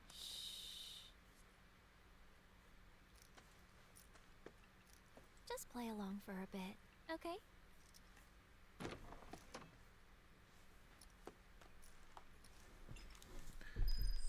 Okay, we've gotten to a point where we probably need to stop, just simply because I need to go to bed, because I have to work in the morning. We'll pick this up on Sunday is my plan.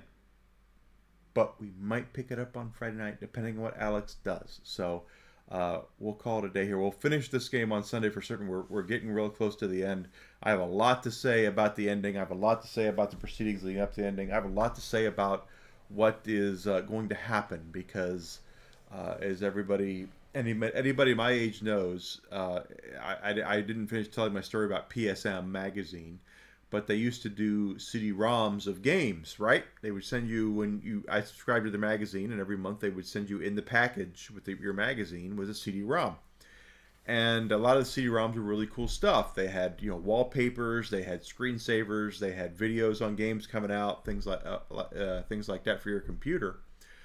And they did one CD-ROM that was nothing but Final Fantasy VII. I was like, oh, this is really cool. And they have wallpapers and things like that. And they have videos from the game, because the game in Japan came out 9 months or so before it came out here in the States. 8.5 months, whatever it was. It came out in January in Japan, I think. And it came out in September 7th, I think, in North America, 1997.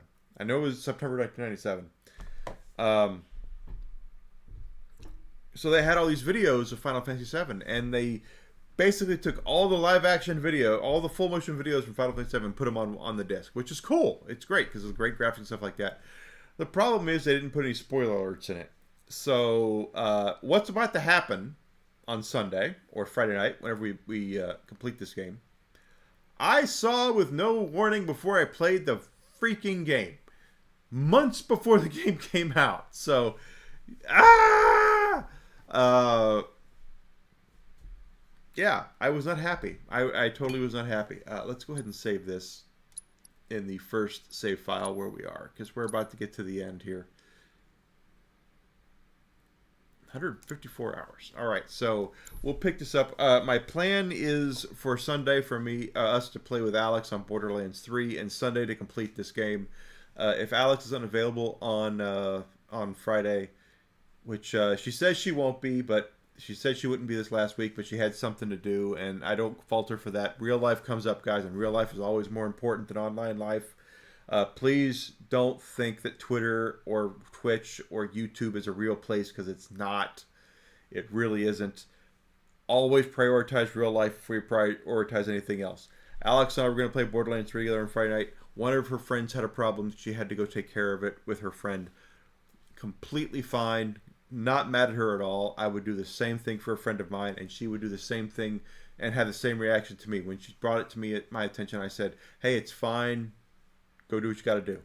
And she'd do the same thing for me, right? That's how it works. But anyway, we'll complete this game either Friday night or Sunday morning. Now, after this game, I'm not sure what I'm going to play yet. I know Stellar Blade comes out next week, so maybe we'll do Stellar Blade.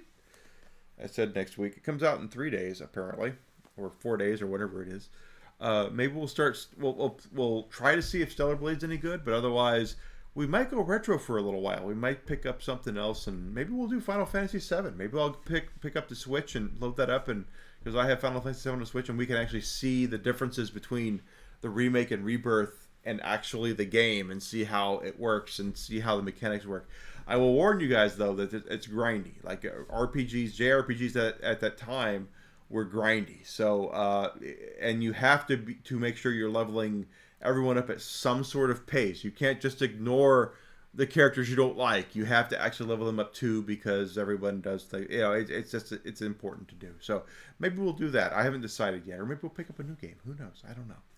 But anyway, that's my plan at this point. Is Friday night we'll play Borderlands 3 with Alex Knightley, and then we will finish this game up on Sunday. If she can't play, we'll finish this game up on Sunday, and then we'll play something else on Sunday or Friday night, and then we'll play something else on Sunday. I don't know just yet. But watch my Twitter account. Let me know what's going on. Talk to me there. Try to post thought-provoking and funny things. I've been doing that for the last couple of days for certain. And I'll see everybody soon. Oh, hey, Witchy Mama, did you just raid me? I'm like completely about to leave. And here I am on Kick, and I need to see... Whoa, okay. Oh, geez. What am I doing here? Load up. Load up. Here I'm looking...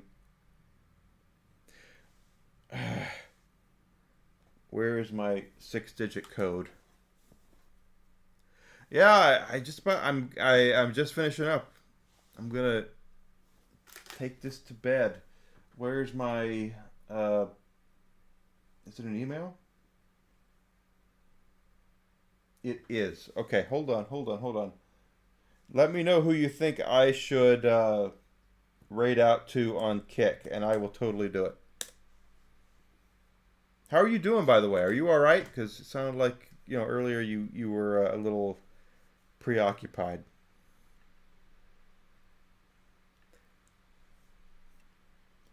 There I am. I'm right there.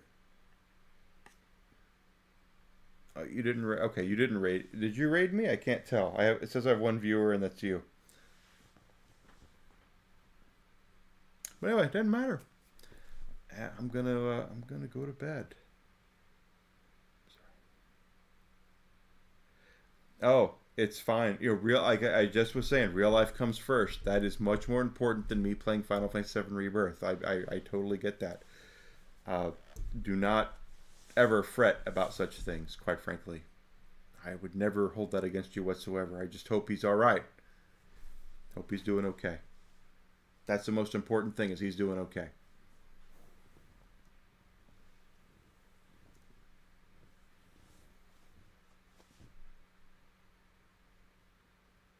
Tonsils I get. What's the other thing? Adenoids. I don't know what that is. Let me look that up because I am an idiot when it comes to a lot of stuff here. Adenoids. What is that?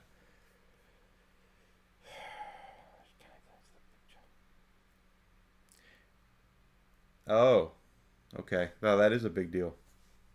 I don't know how old your son is, but you're young, so I assume that he's young. That's not a good thing. Tonsils, though, is normal. He's 5, so that's even worse. Okay, yeah, he needs help with that then. Absolutely.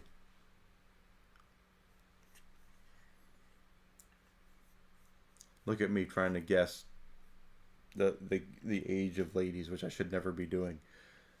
Is he okay? Is he gonna be all right? Was the surgery a success?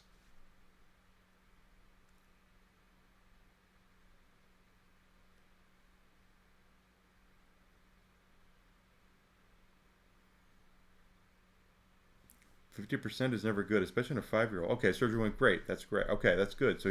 So he's on track to be good. That's the important thing. He's on track to be good. You never can tell with surgery. It's just, it's nothing's for certain. Clear to come home this Friday. Well, I hope he does. I really do. Keep me posted. Please do. Send me a DM on Twitch or on Instagram or something. Let me know that he's all right. I really hope he's okay. I really do. Very important.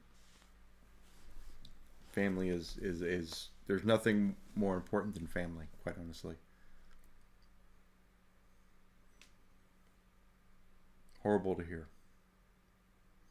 But I'm glad he's doing okay. Hopefully everything will be all right. Fingers crossed. Right? Everything's going to be all right. He's going to be fine.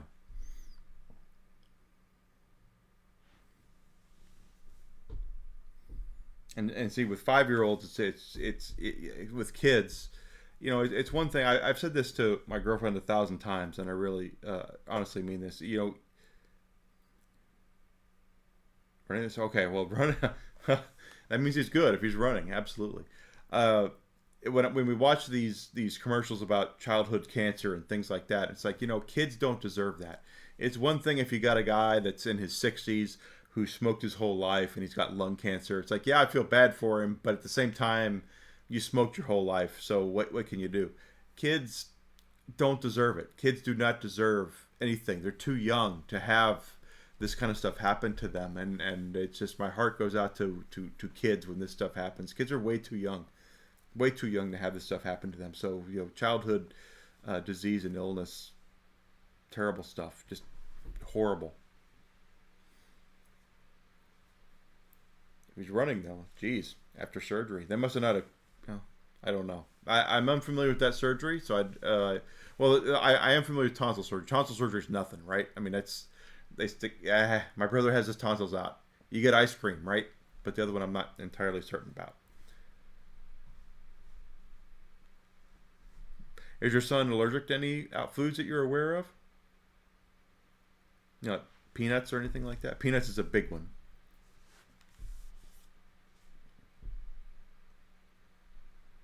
Egg. Oh gosh, he's allergic to a lot of stuff. Egg, peanuts, and sesame. Wow.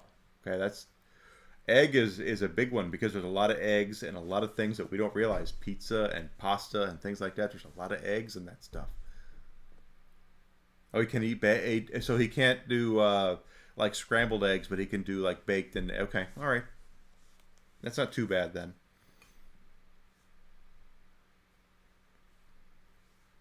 But like peanut butter cups. Oh, I feel bad for him because peanut butter cups are one of my greatest joys. Peanut butter cups. Sesame is okay. So he won't be able to eat ramen, or he won't be able to put the sesame oil in ramen. Okay, whatever. But peanut butter is a great joy to me, quite frankly, especially when paired with chocolate. Because so no fried eggs or omelets, but he can eat cookies and okay, all right, that's good. That's all right then. You can do that. That's one of those things. Okay, you can't do scrambled eggs. You can't do the Grand Royale, whatever it is, at the Red Robin. But cookies and cakes and pizza dough are fine. That's good. Pasta's fine. That's all right. That's not too bad. Bad, but not too bad. You can get around that.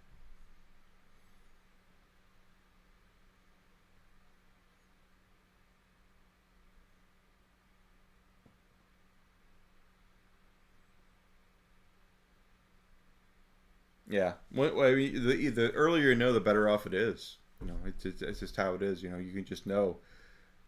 You know, no egg, no peanut. An old friend of mine that I used to play City of Heroes with is allergic to peppers. He can't eat peppers at all, and he went to it. They told him this Chinese restaurant they ate at. Him and his wife said, "We can't have any peppers in this dish that he got." And he ate the whole thing like it was takeout, and he got to the bottom of the takeout thing, the white takeout thing, and there was a pepper in the very bottom of it. And boy, she was mad about that. The wife was really mad about that, and she should be, because it's one of those things where it's like, what? How can you do this? We told you no peppers. He's allergic to peppers, and they put a pepper at the very bottom of it. Yeah, see, that's how she was. She completely flipped out on this Chinese restaurant. I think they were in Oklahoma. I think they're still in Oklahoma. I don't know. I've talked to them in years, decades, but that's, you know, you're eating your dish, and then you get to the end of it, and there's a pepper in the bottom of it. She's like, terrible. It's almost like they did it as a middle finger, you know, just How can you do it to somebody who said that, you know, that he's allergic to it? You shouldn't. He can't have it.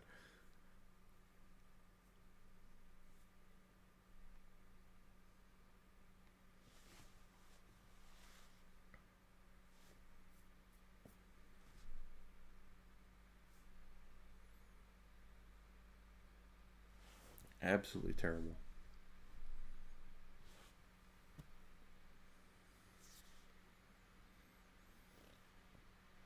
Holy crap. Okay. Well, thank you, Wishy Mom. I appreciate it. Well, send me a message tomorrow. Let's talk tomorrow, because I'm interested in knowing. I'm glad your son's all right. I really do. Let's talk tomorrow about it. I'll have time to talk to you tomorrow after I sleep. And for those on Kick or on Twitch or even on Twitter right now, if you're not following Witchy Mama, you should.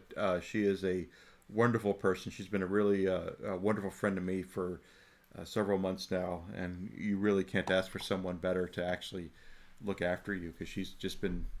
She checks up on me. She asks me how I'm doing, and that's something that you don't really realize how much that means to somebody who might not realize that, who might be suffering from depression or something like that. Just, hey, how you doing? And that really means something to those people. Like, oh my God, I matter. And she did that to me a couple of times, and I really do appreciate that. So, you know, follow her, talk to her. She's a wonderful person. Yeah, let me know. I'll be around tomorrow for certain. In the DMs of the Twitter accounts, I'll be there. You can talk to me all the time. You can always talk to me. But that being said, I'm gonna go to bed. Plus, I have a dog over there who's looking at me with his big browns, telling me that he wants to go outside so we can go to bed. So I will talk to everybody on Twitter this week, especially Witchy Mama for certain. And Friday night I will be here one way or another. Either I'm going to stream Borderlands 3 with my friend Alex, or we're going to finish this game. And then on Sunday we'll play something else, if that's the case. Otherwise, we're going to complete this on Sunday. That's the plan at this point. I say I'm going to play Borderlands 3 with Alex, but if she gets busy, if things happen, I'll complete this game. And because we only got one thing left to do, basically, and then we'll BA around and do other stuff. But otherwise, that's the plan. Saturday. Here I am, just talking over myself. Friday, we'll do Borderlands 3 with Alex. Sunday, we'll complete this game. Is my plan at this point. So I want to thank everybody for being here, especially my friend Witchy Mama. Thank you for being here.